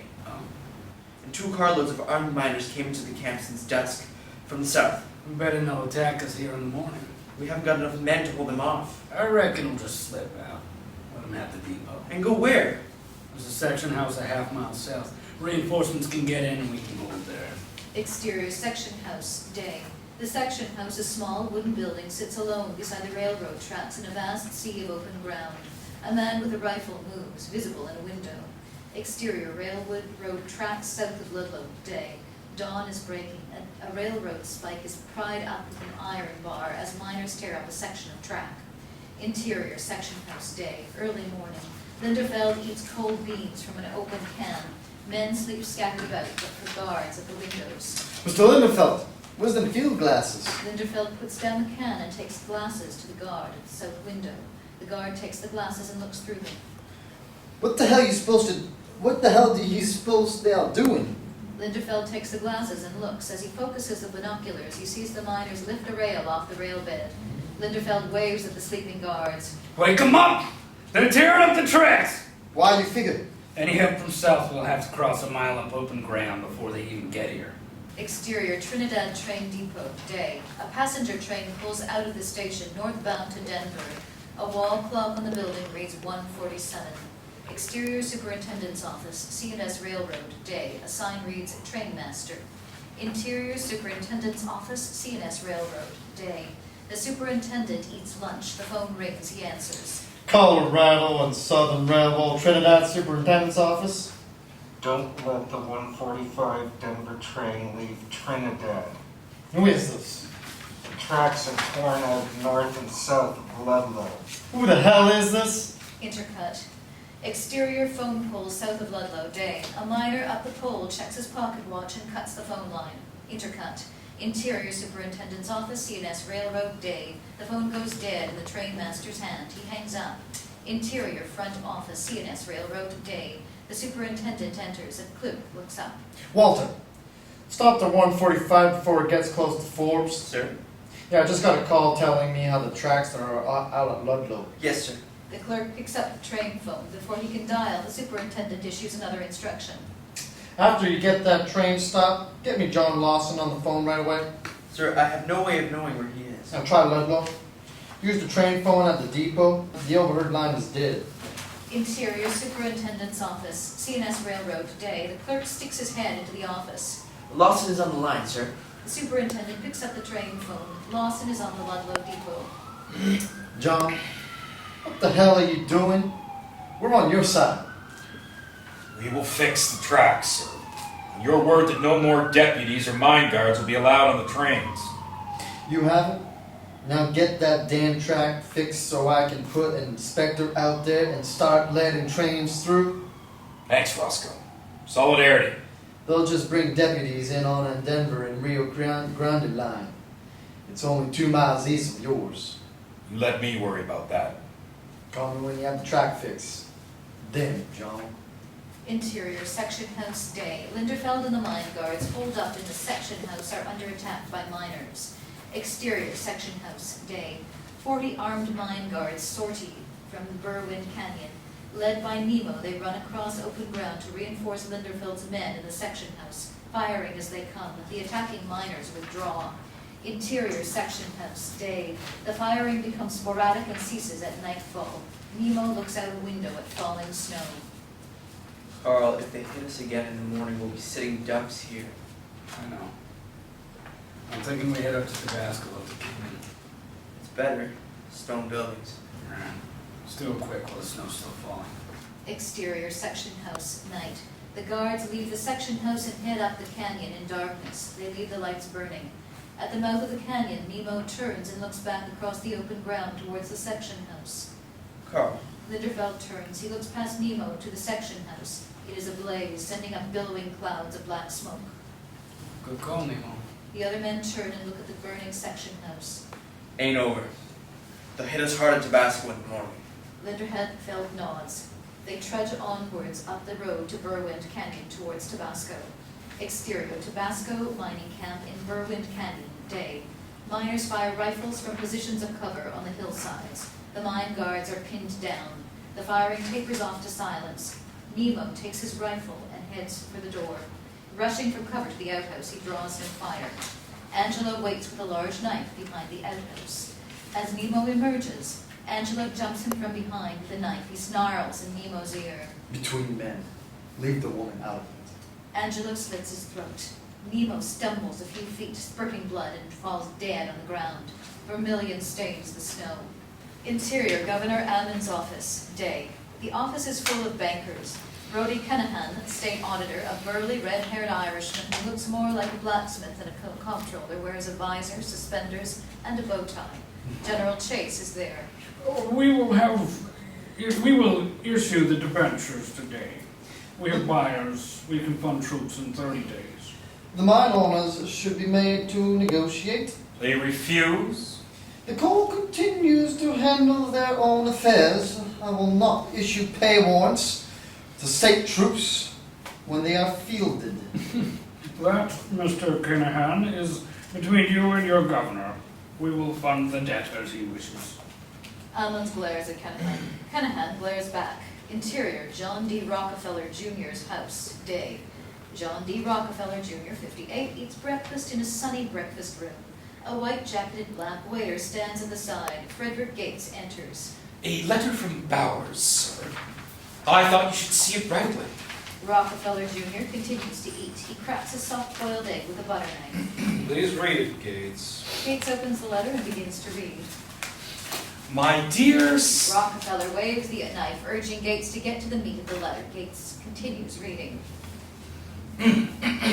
Governor Ammons has agreed to send elements of the Colorado National Guard to pacify the southern Colorado. Finally.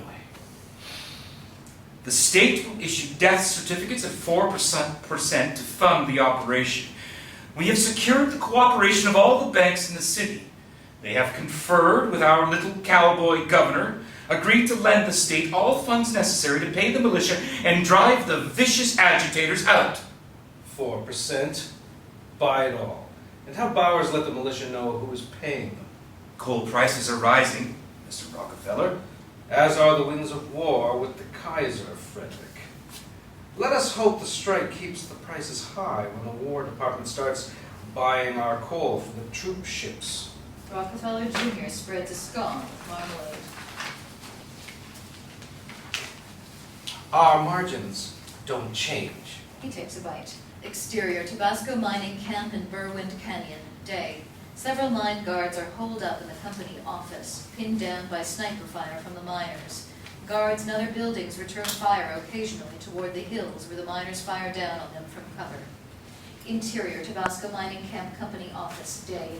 Linderfeld looks out. He ducks away from the window, opening as a bullet smacks into the window frame near his head. We need reinforcements. We're getting low on ammunition. They cut the phone line, sir.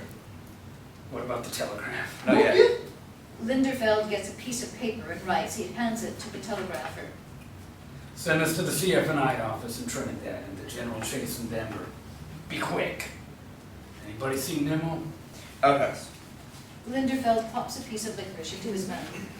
Exterior, weeds behind the office, day. Nemo is sprawled in the weeds and snow, rifle nearby. A vermilion trail of frozen blood in the snow marks where he staggered a few steps. The outhouse is in the background. Interior, Governor Ammon's office, day. General Chase storms in, waving a scrap of yellow paper. This just came in from Tabasco. Let me read.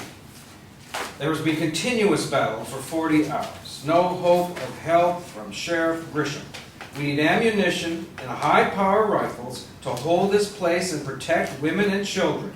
The only solution is troops, and at once. Exterior, Sheriff Grisham's office, Trinidad, day. Signed, Los Animas County Sheriff. Interior, Sheriff Grisham's office, Trinidad, day.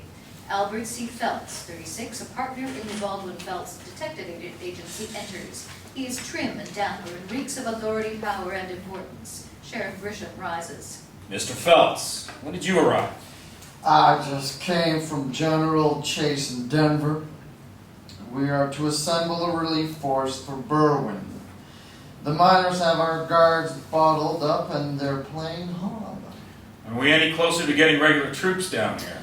They are assembling now. 2 regiments of infantry, 3 cavalier troops, and field artillery. Field guns. Jesus. Our first action will be to disarm the strikers. It's no easy matter to disarm a man who's shooting at you. That's the field guns. Grisham's phone rings and he answers. He listens. Yes, sir. We'll be there before noon. Mr. Phelps is here now. Grisham hangs up.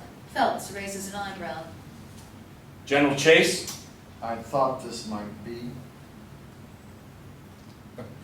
Martin, get in here. Zeke Martin enters. Zeke, I need 50 deputies straight away. The mine guards. The mine guards trapped in Berwyn Canyon are running low on ammunition, and the miners mean to take the town. We leave in an hour. Where am I going to get 50 men in an hour, Jim? Scour the bars. Send them all to the depot. We'll swear them in there. And let them sober up on the way. I'll get the potato diggers and meet you at the depot. Exterior railroad siding, Trinidad, day. 50 armed men are assembled. It is a seedy-looking bunch. Zeke Martin walks down the row, handing a badge to each. Exterior shed, day. The shed door has massive hinges and bracing. Phelps unlocks the huge paddock. 4 deputies go in and carry 2 machine guns from the shed. They load them into a waiting truck. They go back in and re-emerge, each lugging a box of ammunition. Phelps locks up as they load out into the truck. They climb aboard the truck and it drives off. Exterior railroad siding, Trinidad, day. Phelps finds the engineer of the train, 4 coal cars and a caboose. I need this train. We have 9 guards trapped in Tabasco. I heard. No scabs here. Find your own damn train. I am commissioned by General Chase to take this train. I don't think so. The engineer spits a wad of tobacco. Phelps draws a pistol. He levels it at the engineer's forehead. I do. The engineer backs away. As he leaves, he sees the deputies load the machine guns from the truck onto the train. Exterior railroad siding, Trinidad, day. Phelps strides up to General Grisham. Well, I got us a train. You got anybody who can drive it? Interior engineer's car, hijacked train, day. Phelps and Grisham crowd into the cab. A deputy throws the lever arm to move the train forward. Exterior hijacked train, day. A deputy throws the switch, putting the train back on the main line from the siding. He runs and jumps on the train. The train leaves the station bristling with armed deputies. Interior Trinidad, train depot, day. Intercut. The engineer is on the phone with John Lawson. They're coming. They stole my train and they're headed for Ludlow. I saw 2 chatterguns. Phelps himself is coming. How many? More than 50. Deputies and some militia. The engineer's phone goes click as Lawson hangs up. Solidarity, you poor bastards. He hangs up. Interior Ludlow meeting tent, day. John Lawson runs in. He looks around urgently. Tikas? Where the hell is Tikas? Tikas wanders into the tent, talking earnestly with Angelo. Lawson rushes to Tikas and interrupts. Get every gun you got and send them to the hills south of the steel bridge, now! Tikas motions to Angelo, never taking his eyes from Lawson. What's happened? Exterior hills along railroad track, day. About 300 armed miners scatter into the rocks and brush. They take up firing positions. They wear red neckerchiefs. Exterior hills along railroad track, day. Tikas and McLennan lay side by side in prone rifle positions. They talk while they wait for the train. Where's Lawson? Fetching more guns and ammunition from Trinidad. Some of the men don't trust him. What's the story? Back in '03, he was a miner at Cripple Creek. Baldwin Phelps blew up his house, almost killed his wife and baby. They shot him down in the street. He never said a word. Probably figures as being here speaks for himself. Here she comes. McLennan hunkers down. He sights along with his rifle. Tikas removes his red neckerchief and ties it to his rifle. When the train moves close to the hills, he waves the improvised flag. Gunfire erupts from the miners' positions. Exterior, moving train, day. 5 automobiles loaded with arms and ammunition race past the train. The train moves slowly, taking heavy fire from the miners in the rocky hills along the track. In the lead car, Lawson frowns and shakes his head. Angelo drives. The cars cross the tracks at a grade crossing just ahead of the moving train. Lawson ducks as a stray bullet hits. In the open train cars, the newly sworn deputies crouch to avoid the continuous hail of bullets. Interior train engine cab, day. Phelps crouches with Grisham in the cab of the commandeered troop train. They are taking heavy fire. We'll lose a dozen men getting off the damn train. Phelps sticks up his head to have a look, and bullets clank into the iron window frame. He ducks. A bullet ricochets into the engine cab but hits nobody. Phelps picks up the spent round and looks at it. Berwyn will have to wait. Exterior moving train, day. The train stops. It reverses, passing again through a hail of rifle fire from the miners. Bullets clank against the steel cars. Where they hit wood, they throw splinters. A deputy in the caboose has a wood splinter driven into his cheek when a bullet strikes a window frame near his face. Exterior, Forbes, switch, day. At the Forbes switch, the train unloads. The deputies step off on foot over the hills through mud and ice to detour around the defending miners. They carry rifles, a heavy load of ammunition, and machine guns. Interior, section house in Forbes, day. Outside the train unloads. Inside, a miner dials a phone. Lawson in Ludlow answers. Intercut. They unloaded at the Forbes switch. Looks like they're going overland to Berwyn. That'll take half a day. Lawson sent hand signals to Tikas on the other side of the room. Longer. They're lugging 2 machine guns and a passel of ammunition. I'm guessing they're not anxious to get there at all, judging from the train. You Ludlow boys really gave them hell. Hell's still coming.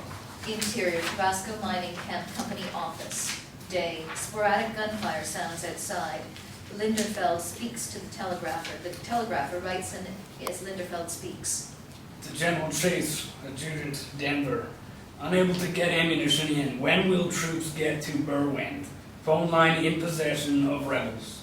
On screen, October 28, 1913. Interior, Governor Amon's office, night. A clock on the wall shows 1:33 a.m. A haggard Amon signs an executive order to call out the Colorado National Guard in the presence of General Chase. General, this order in no way authorizes you to assist strikebreakers. Protect property and miners going to work. Take such troops as you need to restore peace and enforce the law. Clear? Amon's hands chase the order. Perfectly clear, sir. Exterior, Ludlow Tent Colony, day. The colony appears deserted as General Chase and an aide drive up in an open touring car. Chase gets out. Lawson, McLennan, and Tikas come out to meet Chase. Crowds of curious miners suddenly appear. The party walks to the meeting tent and enters. Interior, meeting tent, day. The men take seats around a rustic table. Lawson raises a coffee pot before he seats, offering the general a cup. Chase declines with a head shake. Lawson sits with the cup. Mr. Lawson, thank you for agreeing to meet with me. If we could prevent more bloodshed, everybody wins. I'm glad to hear you say that. I say it because I believe it. Troops will come this afternoon to search the tents. The governor has ordered confiscation of all weapons. Miners may not cooperate. For God's sakes, man. They fired on a train. That train carried local troops and machine guns. They were coming to strafe the tents. I gave the order to stop the train myself. That, sir, will cost you. McLennan and Tikas raise into positions to protect Lawson. Not today. Exterior, Ludlow Tent Colony, day. Spring flowers dot the greening prairie. Miners and their families go peacefully about their business. Laundry flaps on clotheslines strung between the tents. Things calmed down a while after the soldiers came. They set up camps at each of the tent towns. But the pot still bubbled under the surface, and no coal came out of the mines. Exterior, Ludlow Tent Colony, day. A militia camp has been built 50 yards east of Ludlow. On horseback, Major Patrick C. Hamrock, 52, a stocky, heavyset man with a mustache, approaches the tent colony with a column of infantry. Linderfeld rides with him, wearing a badge, civilian clothing, and a fedora. Miners, Lawson among them, gather as the soldiers approach. The soldiers stop in front of the crowd. Easy, men. They have permission. Hamrock stands in his stirrups. I, Major Hamrock, on orders of the governor, we will search this camp for weapons. Exterior, Ludlow Tent Colony, day. Soldiers search the camp. Search teams leapfrog from tent to tent. The search is courteous, orderly, and efficient. The miners watch in a loose crowd. The soldiers find a few rusty beater weapons. They pile them on a sheet of canvas in front of the major's horses. Is that all the weapons you have? Is that everything? A miner steps forward and tosses a child's cork pop gun on the pile. He turns his back and walks away. Someone snickers. A couple of miners cough ostentatiously. Hamrock turns to Linderfield. That paltry pile of rusty guns beat back a troop train? Lie and smile. Lie and smile. Exterior, hill at mouth of Berwyn Canyon, day, dusk. Mine guards set up spotlights on the hills above Ludlow. Exterior, Ludlow tent colony, day. Miners call to each other in alarm and gather in small groups to watch the activity on the hillside. What the hell are they about? Is that artillery? Guns? Angelo, go. Get Malika underground. Exterior, hill at mouth of Berwyn Canyon, night. A searchlight flame ignites inside the searchlight. Exterior, Ludlow tent colony, night. A beam of light slices from the hill into the dark sky, then another. The lights pivot down to illuminate the tents. The beams start traversing the camp randomly. Exterior, Ludlow tent colony, night. Spotlights play across the tents. They light the red crosses painted on the hospital tent. One beam catches Pearl Jolly wearing Red Cross armbands as she scurries from the hospital tent to Tikus's tent. Interior, Tikus's tent, night. Tikus is in bed with Pearl. Searchlights glare through the tent walls. He pulls a blanket over her head. They roll away from the light. She giggles. Exterior, road outside Ludlow tent colony, day. Soldiers march in formation toward the tent camp. Linderfelt and Major Hamrock lead on horseback. Linderfelt wears a Pershing campaign hat and militia uniform. Miners come out as the soldiers approach. There's been a lawman murdered in Trinidad. We are authorized to look for guns. You took the guns. All families here, no guns. Lieutenant, search the camp. Linderfelt salutes Major Hamrock. Line your people up, Titus. The soldiers split and march ahead into two columns as the miners and families form a ragged line. One column forms to restrain the miners, and the other, under Linderfelt, enters the camp and begins ransacking the tents. The ransacking turns to wanton destruction.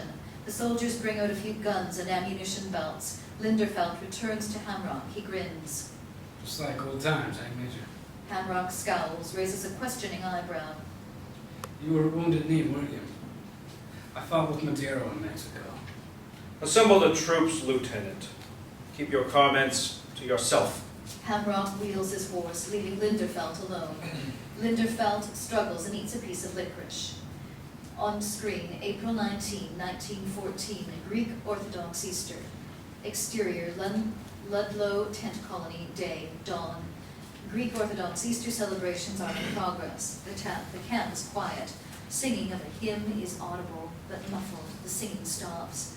Miners and their families leave the meeting tent. Some finger rosary beads. They trade happy Easter greetings. Exterior, Ludlow tent colony, day. Two women in athletic bloomers walk down a tent road toward the baseball field carrying bats, baseballs, and gloves. Imagine the men challenging us to a baseball game. Ha! With this strike on, it's the only play we'll be getting. The women laugh. Exterior, baseball field, day.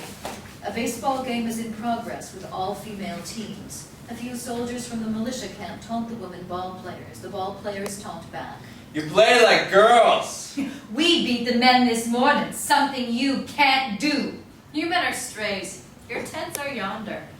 Well, we just thought we'd come over and let you meet some heroes. If we rushed your tents with BB guns, you'd turn tail. Make the most of your day, sugar. We'll have the roast tomorrow. The soldiers saunter off towards their camp. A woman batter signals the pitcher for an easy pitch and knocks the baseball at the backs of the departing soldiers. A hot grounder just misses them. The soldiers turn, instantly angry. The batter shrugs and smiles sweetly. Exterior, meeting tent, stage, platform, day. Greek dancers in traditional costumes perform. Exterior, Ludlow tent colony, day. Miners play Greek music in small groups throughout camp. Lutes, mandolins, squeeze boxes, flutes. Women cook at their Excelsior stoves. A pot comes to a boil on one. The lid jumps with steam. Sparse banquets are set out outside the tents. Families sit down to eat. Single miners eat with the family units. Lawson sits with the McKayleys. Malika shows her pregnancy. Angelo spears a sausage and eats with great relish. Oh, Malika makes the best rabbit sausage in Colorado. If I never taste rabbit sausage again, it'll be too soon. No offense. Yeah, it takes the weight off faster than digging coal. Angelo pats his tight stomach. When is the blessed event? Next month, near as we figured. Well, just figure 9 months. Well, you know, we stayed pretty busy when she got here, strike and all. Hard to mark the exact date. Angelo grins and sobers. That was the first day that I saw you, there at the luggage cart. I didn't know who you were then, and I still don't. I'm the same man who got off the train. Just tired is all. Are you sure? This business changes a man. Lets him know who his friends are. Well, better mosey. Meeting with Tigas? You coming? Angelo rises. Lawson remains seated. Nah, you miners must do this. Alone if you want to keep solidarity alive. I think I'll go watch the dancers. Interior, Ludlow meeting tent day. Present are Tikas, Flyer, Too Tall, Angelo, and other miners. Greek music plays in the background. The phone rings. Flyer answers it and listens. Major Hamrock for you. Flyer hands the phone to Tikas. This is Louis Tikas. What is your pleasure, Major? Tikas listens. The others are riveted. That won't do, Major. I'll call you back. He hangs up the phone. Hamrock wants to parley. He wants me to meet in his tent. It's a trick to arrest you. You'll go in free and leave in chains, I wager. We'll do it here tomorrow, at the railroad depot. Tikas dials the phone. Major? Louis Tikas. I'll meet, Major, but not in your camp. Interior, Major Hamrock's tent day. Hamrock talks to Tikas on the phone. His adjutant, Lieutenant Ray Benedict, 32, listens. 5-5. Tomorrow morning at the train depot, then. Thank you, Mr. Tikas. Hamrock hangs up. There's something in that man's voice that is not right. On screen, April 20, 1914. Interior, Major Hamrock's tent day. Lieutenant Benedict takes field glasses to the tent door and looks at the Ludlow tent colony a mere 500 yards away. Major, there's some kind of ruckus at the miners' camp. Hamrock goes to the doorway and takes the field glasses from Benedict. He looks and then hands the glasses back. Call Lieutenant Linderfeld at Cedar Hill and tell him to get troops up to the water tank. Make a show. Yes, sir. And tell him to put the baby in the buggy and bring it up. As Benedict leaves, he grabs up a canvas pack and checks its contents. Inside are 3 dynamite charges. Interior, Ludlow meeting tent day. The miners wait with their leaders. Lawson enters the tent. Linderfeld's out there. You sure you want to do this? I've got to. We must keep the peace. We have to negotiate. I'll go with you. Thanks. Tikas dons his coat and buttons it slowly. His hands shake. He turns to the other miners. Do not behave rashly. They're looking for any excuse. Be careful, Louis. Tikas and Flyer leave the tent. Interior, Ludlow meeting tent day. A miner rushes in. They're putting a shattered gun at the water tank. I knew it! It's a trick. I knew it. Don't react, they're just showing off. They're going to kill Tikas and take the town. Angelo, you can't do this. I'm putting men to protect Tikas. Get the guns. Form a firing line at the east of the ditch. Angelo turns to Lawson as the miners stream from the tent. If they make a move, we'll be ready for them. You just gave an order that will likely get people killed. Are you ready for that? For God's sake, stop them. We're all tired of rabbit sausage. Exterior, Ludlow Rail Depot day. Tikas and Flyer meet with Major Hamrock on the platform.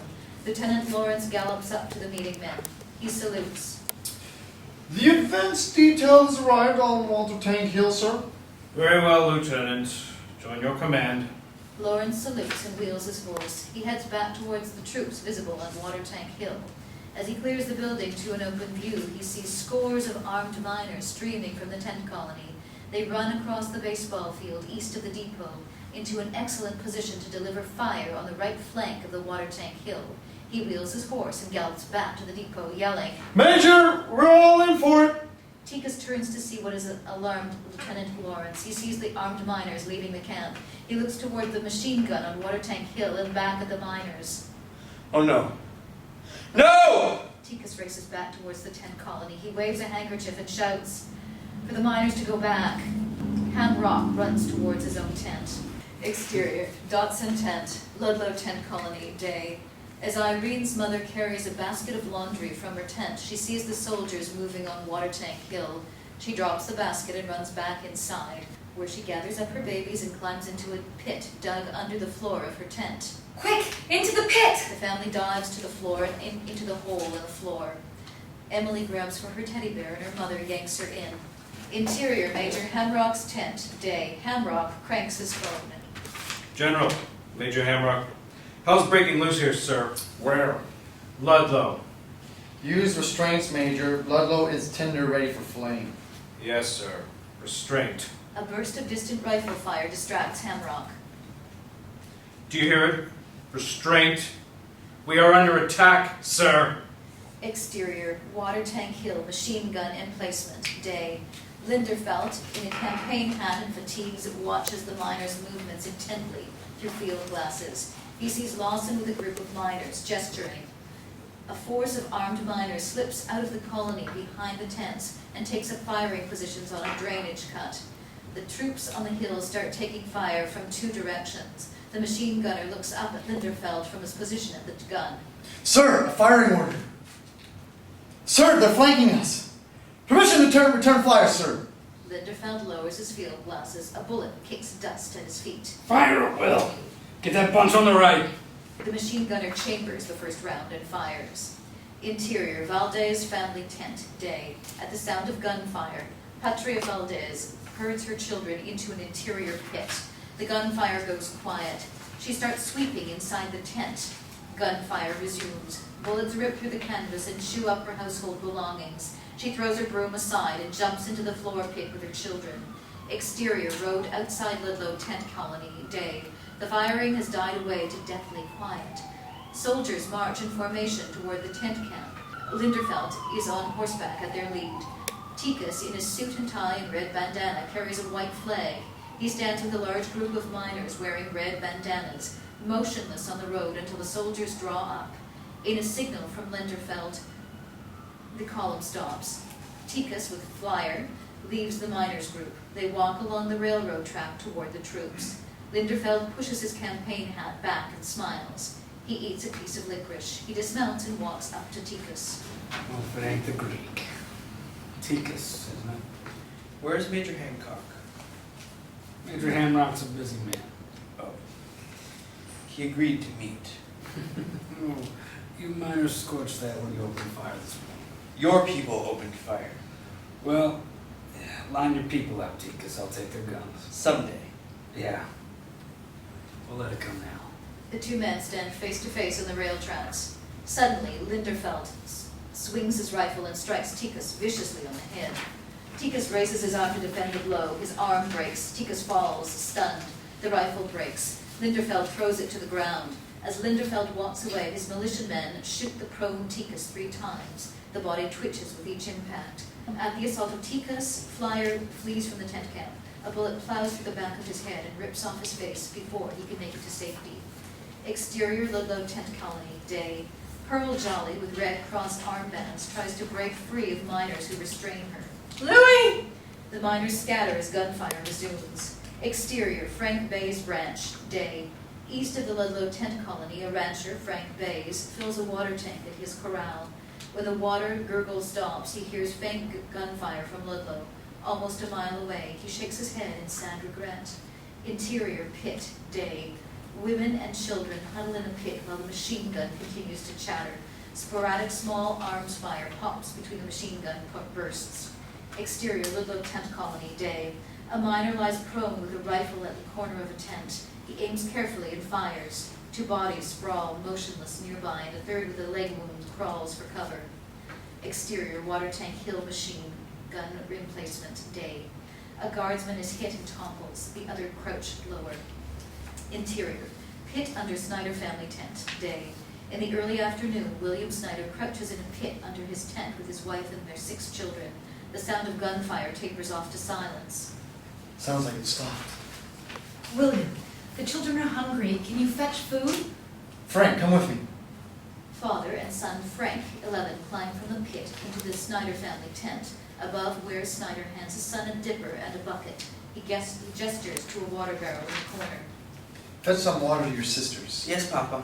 A fusillade of bullets rips into the tent as fierce firing suddenly resumes. A bullet smacks Frank in the head, killing him instantly.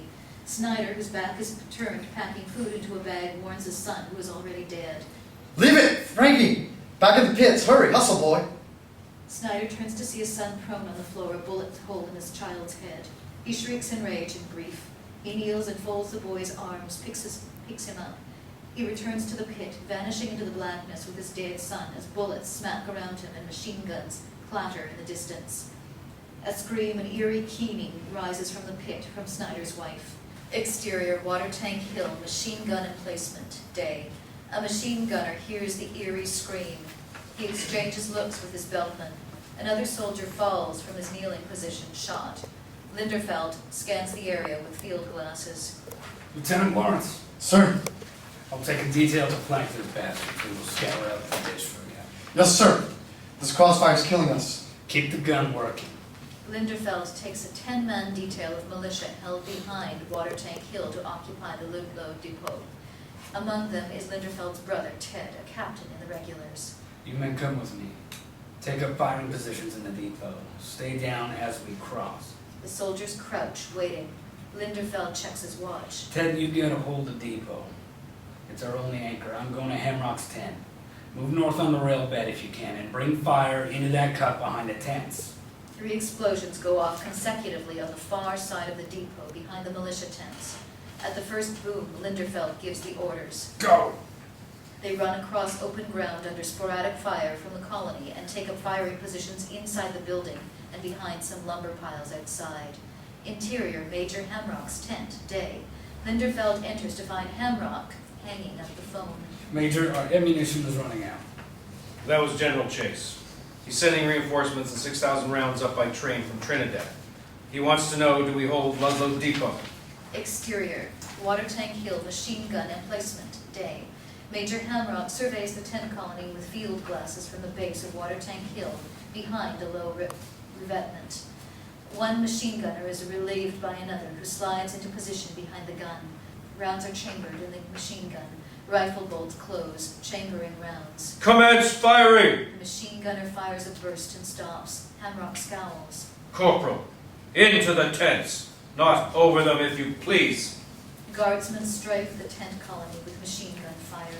Hemrock watches the colony through his field glasses. Exterior, Ludlow tent colony. Miners and their families scatter into the tents. Interior, miners' family tent. A family dives into a floor pit as bullets rip through the canvas. Exterior, Ludlow tent colony. The miners return sporadic fire. The guardsmen crouch lower and continue to fire. Interior, tent, day. Terrified women and children cower inside the meeting tent. Lawson instructs them. Run to the dry creek when they stop to reload. 2 small groups at a time. Stay in the cut and get away from here. What about our husbands? They will fare better if they know you are safe. Lawson assembles 2 groups. The machine gun chatter stops. First 2 groups, go. Stay apart, but in your groups, go. 2 groups run from the shelter of the tents across open ground towards the steel bridge. Exterior, Ludlow tent colony, day. In the late afternoon, there was a lull in gunfire. At the far side of the tent colony, groups of women and children flee across open space towards a shallow arroyo. Bullets split up puffs of dust at their feet as they run. A bullet tears through a teddy bear in a child's hand as one family group runs, holding hands. Exterior, Water Tank Hill, machine gun emplacement, day, dusk. A runner runs up to Major Hemrock and salutes. Hemrock lowers his field glasses. Sir, Lieutenant Linderfeld sends his compliments and requests that you abate your fire as his companies are ready to rush the tents. Very well. Cease fire!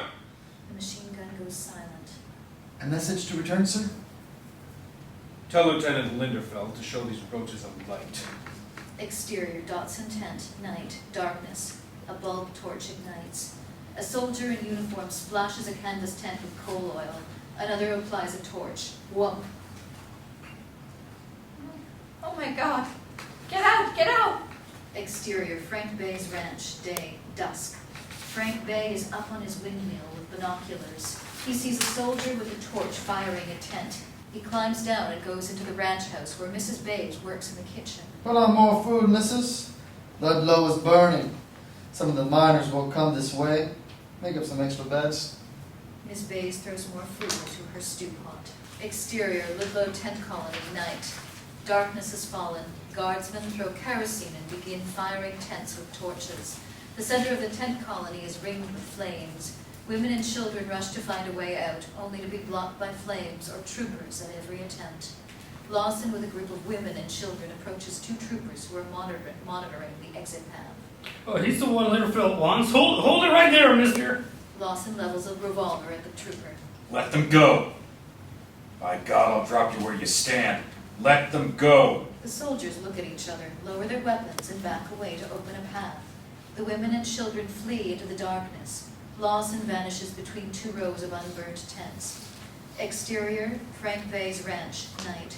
Frank Bay's goes outside. The sky to the west glows red. Exterior, steel railroad bridge, night.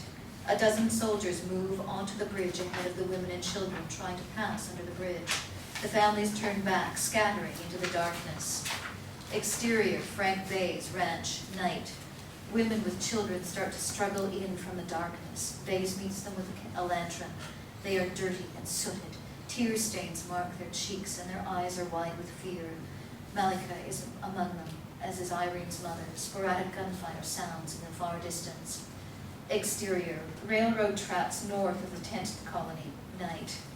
A train headlight appears on the tracks, southbound toward Ludlow depot. As the train comes into view, it is bathed in a flickering orangey glow.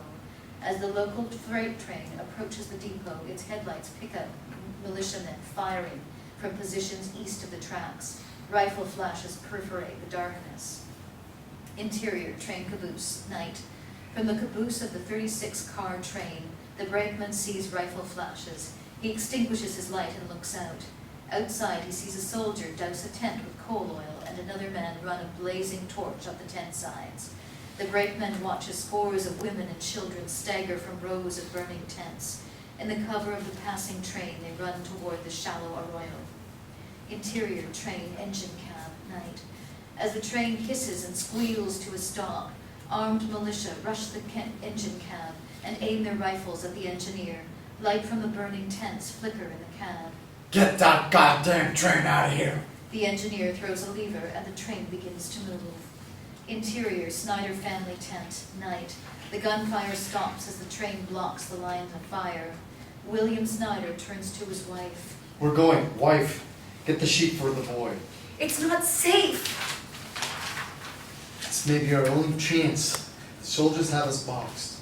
He hoists his 3-year-old daughter on one arm and his dead son on his shoulder.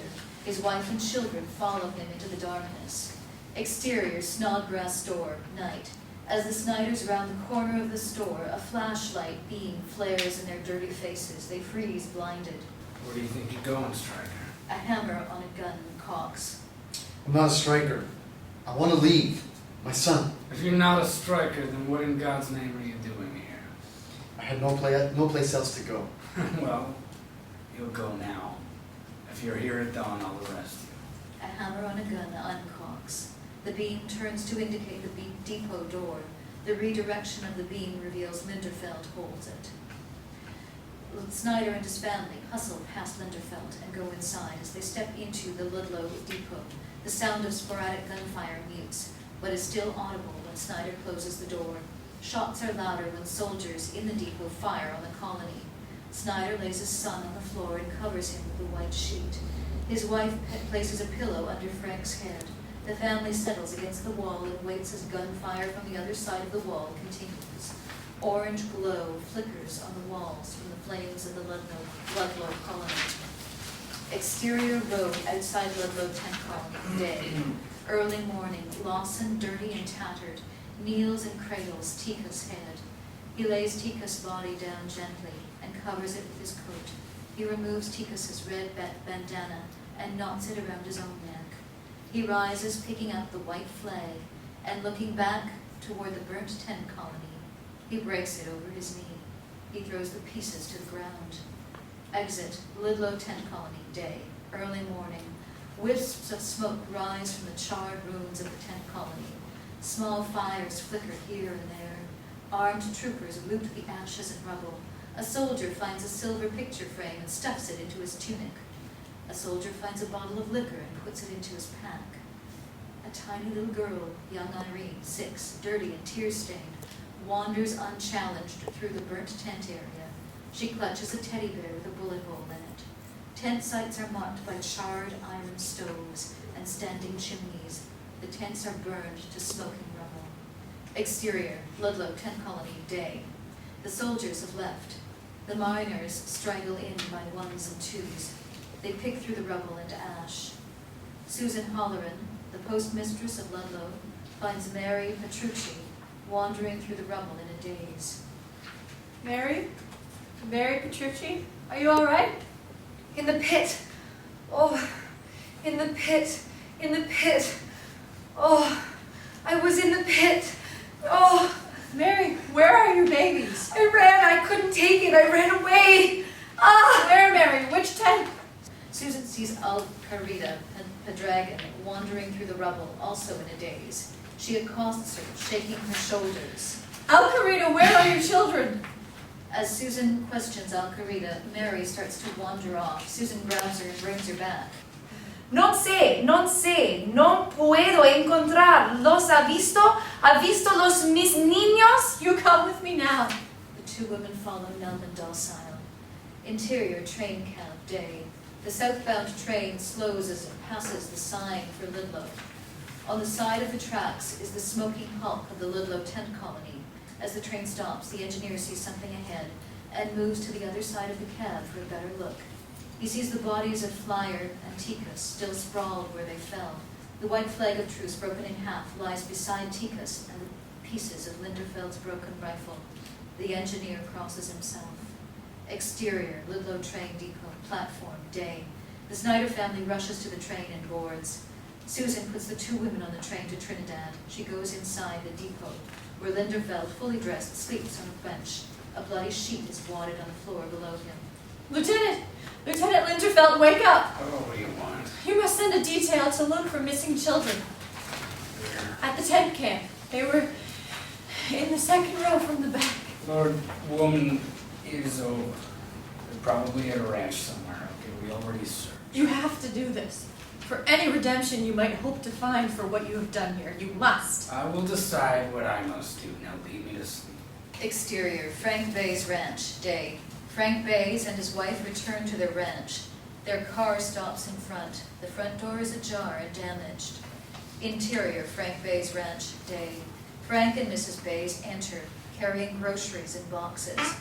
Inside, furniture is overturned and slashed. Silverware scattered, curtains ripped from the windows. A child's piggy bank has been broken and looted. Frank finds a canceled check tacked to the interior door. Scrawled on it, "This is to be your pay for harboring the Union. Cut it out or we will call again. BF and CNG." Baldwin Felts, Colorado National Guard. Frank pulls the check and pockets it. Who would do this, Frank? We did nothing but help innocent women and children. We help strikers. That's how the company sees it. Mrs. Bays writes a table, picks up a vase, and places it on the table. For God's sake, they are people. I'll help if I can. Interior, Ludlow train depot, day. Linderfeld sleeps on a bench, his hat pulled over his eyes. Quietly, Lawson eases an arm through the door and levels a revolver at Linderfeld's head. He is sooty, dirty, and wide-eyed. He cocks his revolver. The hammer clicks. His hands tremble. His finger tightens on the trigger, but he does not pull it. He lowers the gun and slips out. Linderfeld removes his hat and looks towards the door. Exterior, burned out Ludlow tent colony, day.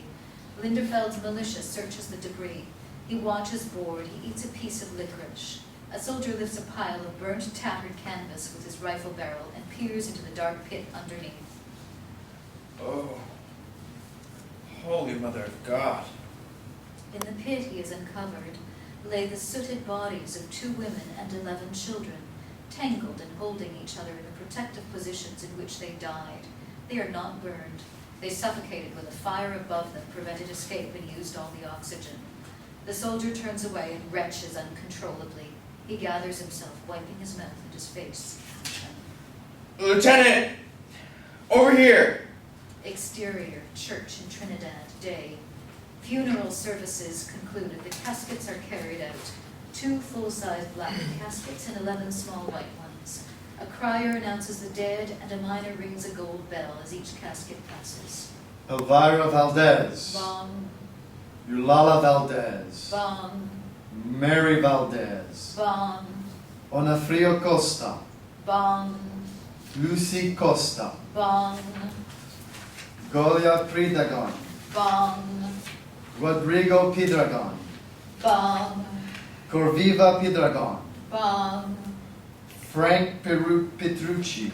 bong, Lucy Petrucci. bong, Joe Petrucci. bong, Cedilano Costa. bong, Patria Valdez. bong. On screen, May 3rd, 1915, Trinidad, Colorado. Exterior, across the street from Los Animas Courthouse. A sign hangs in a law firm, G. Hillier and F. West, Esquires. Exterior, Los Animas County Courthouse day. A spring day, a few people linger in the courthouse steps. Others walk by, intent on their business. Past a sign that reads, Los Animas County Courthouse. Interior, courtroom, day. Horace Hawkins, 58, attorney for the defense of John Lawson, gives closing arguments in open court. Judge Granby Hillier presides. His nameplate sets on the bench. The prosecutor is Frank West. Hawkins' oration is energetic, animated. You cannot hang a yellow dog, a known sheep killer, on the testimony you have heard. Your children's children will tell the pride of your verdict in the epical case. They will frame you in their hearts as men who stood for American liberty. Hawkins whirls on the jury. John Lawson didn't kill anybody. He returns to defense counsel's table, where Lawson sits. The jury shall retire to deliberate. The jury rises and files out with the bailiff. The bailiff is a mine guard. Court is in recess. Judge Hillier bangs his gavel. All rise. All rise as the judge exits. Interior, custodial conference room, day. Hawkins and Lawson eat lunch at a conference table. Well, An impartial jury would convict you, but this is not an impartial court. they acquitted everybody in the La Vida killings. All 7 of them. Different judge. Hillier is with the coal companies. Look what happened to Zancanelli. I know, he killed Belcher. Hung jury. But they went on him again within the week. He caught life at hard labor. Those 4 they tried for killing Mr. Lester. Wallensburg got a fair trial in Denver. We tried Denver. Hillier denied your petition. Why? I'd like to know. You know why? CF and I want your hide on their wall. Some justice. It's a travesty. I'm fairly certain you'll be convicted. The bailiff's mine guard. You know that? And your jury was handpicked by Sheriff Grisham. They get away with that.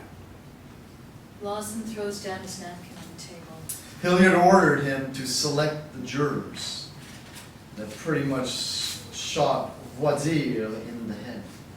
It's that damn judge that should be shot. Frank West, the prosecutor, is a law partner with the judge. West fired in the cold fields in the death special. Actually, you may not know this, the complaint against you was filed by Zeke Martin. Martin? Yeah, the deputy who opened fire at Forbes. The first time they used the death special. Horace? They're gonna hang me, aren't they? Doesn't seem fair, doesn't it? Hawkins folds his napkin and places it beside his plate. Let's go in. I don't expect the jury will be out too long. Interior, courtroom, day. All rise. Judge Hillier enters. He takes the bench. For the 3rd Judicial District of Los Animas County, this court is now in session. The Honorable Judge Granby Hillier presiding. Judge bangs his gavel. He gestures to the bailiff. The jury files in. All sit except the foreman, who passes a paper to the bailiff. The bailiff takes it to the judge. The judge reads it and hands it back to the bailiff, who returns it to the jury foreman. Has the jury reached a verdict? We have, Your Honor. The defendant will rise. Lawson and Hawkins stand up. In the matter of the people of the state of Colorado versus John Lawson on the charge of murder of John Nemo, a mine guard in Tabasco on October 25th, 1913. How do you find? We find the defendant guilty. Lawson blenches. He starts to protest, and Hawkins restrains him with a touch and a look. The court thanks the jury for its upstanding service. Bailiff, secure the prisoner pending sentencing. Court is adjourned. The judge bangs his gavel. Lawson's wife embraces him over the railing, clinging as the bailiff moves behind Lawson. I'm a dead man. We will appeal. There are ample grounds. The bailiff installs manacles on Lawson and leads him off. Angela and Malika, with her new baby and pregnant again, stand as Lawson passes. Angela will not meet Lawson's eyes. Wellborn and Bowers rise in the back of the courtroom where they have been sitting. Sheriff Grisham walks up to them. The three shake hands. As the bailiff walks Lawson out of the side door, he whispers, "Your ass is mine now, you union bastard." Better men than you have died trying. On screen, April 20, 1918, Ludlow Memorial Dedication. Exterior, Ludlow Monument Day. A crowd has gathered to dedicate the Ludlow Memorial. There are seats and a podium. Sun shines. The statue is draped in white cloth. It rises starkly from a barren plain, the death pit at its base. There are no trees. A car pulls up and stops, far from the event, but in earshot. A man leaves the front seat and approaches John McLennan, who stands on one side of the event. He speaks to McLennan. McLennan registers surprise, glances at the car, and nods. The man turns and nods towards the limousine and hand signals discreetly. John D. Rockefeller Jr. and his wife step out of the car. They stand and listen to the ceremony. On screen, April 20th, 2002, Ludlow Memorial Event. Exterior, Ludlow Monument Day. A table festooned in red, white, and blue bunting stands near the monument. Among the speakers seated there is a 90-year-old woman, Ms. Irene Dodson. In her lap is a shredded, charred teddy bear. It is the same one shot from her hand in April 20th, 1914. Exterior, Ludlow Monument Parking Lot Day. Her daughter, Betty, helps Mrs. Dodson walk across the gravel lot to their car. They played baseball right there in that field, Betty. The day before the company used the machine guns. Mother, you have to leave this behind. It tears you to pieces. At the car, Mrs. Dodson faces her daughter and passionately thrusts the teddy bear at her. Her eyes burn intensely. You have to keep coming here after I am gone. People must never forget. Betty helps her mother into the car and closes the door. The car leaves the parking lot and drives away down a long, barren road towards the distant low hills in the east. The ghosts are still here. I will join them soon. I am an old woman. In all my years, their question still haunts me. How could this happen? This is America. Exterior, Ludlow Monument Day. Only the leaves of the trees move in the gentle wind in this lonely place. Roll on screen. The United Mine Workers ended the Colorado Fuel and Iron Company strike 5 months after Ludlow in September 23, 1914, after presidential intervention. Most of the mines never reopened. On May 15, 1915, in Trinidad, John Lawson was sentenced to life in prison at hard labor for the murder of John Nemo. Lawson appealed to the Colorado Supreme Court. In June 1917, the High Court reversed the judgment, and Lawson went free. Nemo's killer was never found. Lieutenant Carl Linderfelt and Major Patrick C. Hamrock were charged with 62 specifications of arson, murder, looting, assault, manslaughter, and larceny in trials by court-martial. They were acquitted by a military tribunal on all accounts. 20 years after the Ludlow massacre in 1933, the United Mine Workers of America secured nationwide collective bargaining rights for all its members. Best reports indicate that 28 people died at Ludlow in the fight to secure these rights for the working man. Stop screen roll. 12 of them were children. Fade out. On screen, in memory of Anthony Quinn, who wanted this story told. Credits.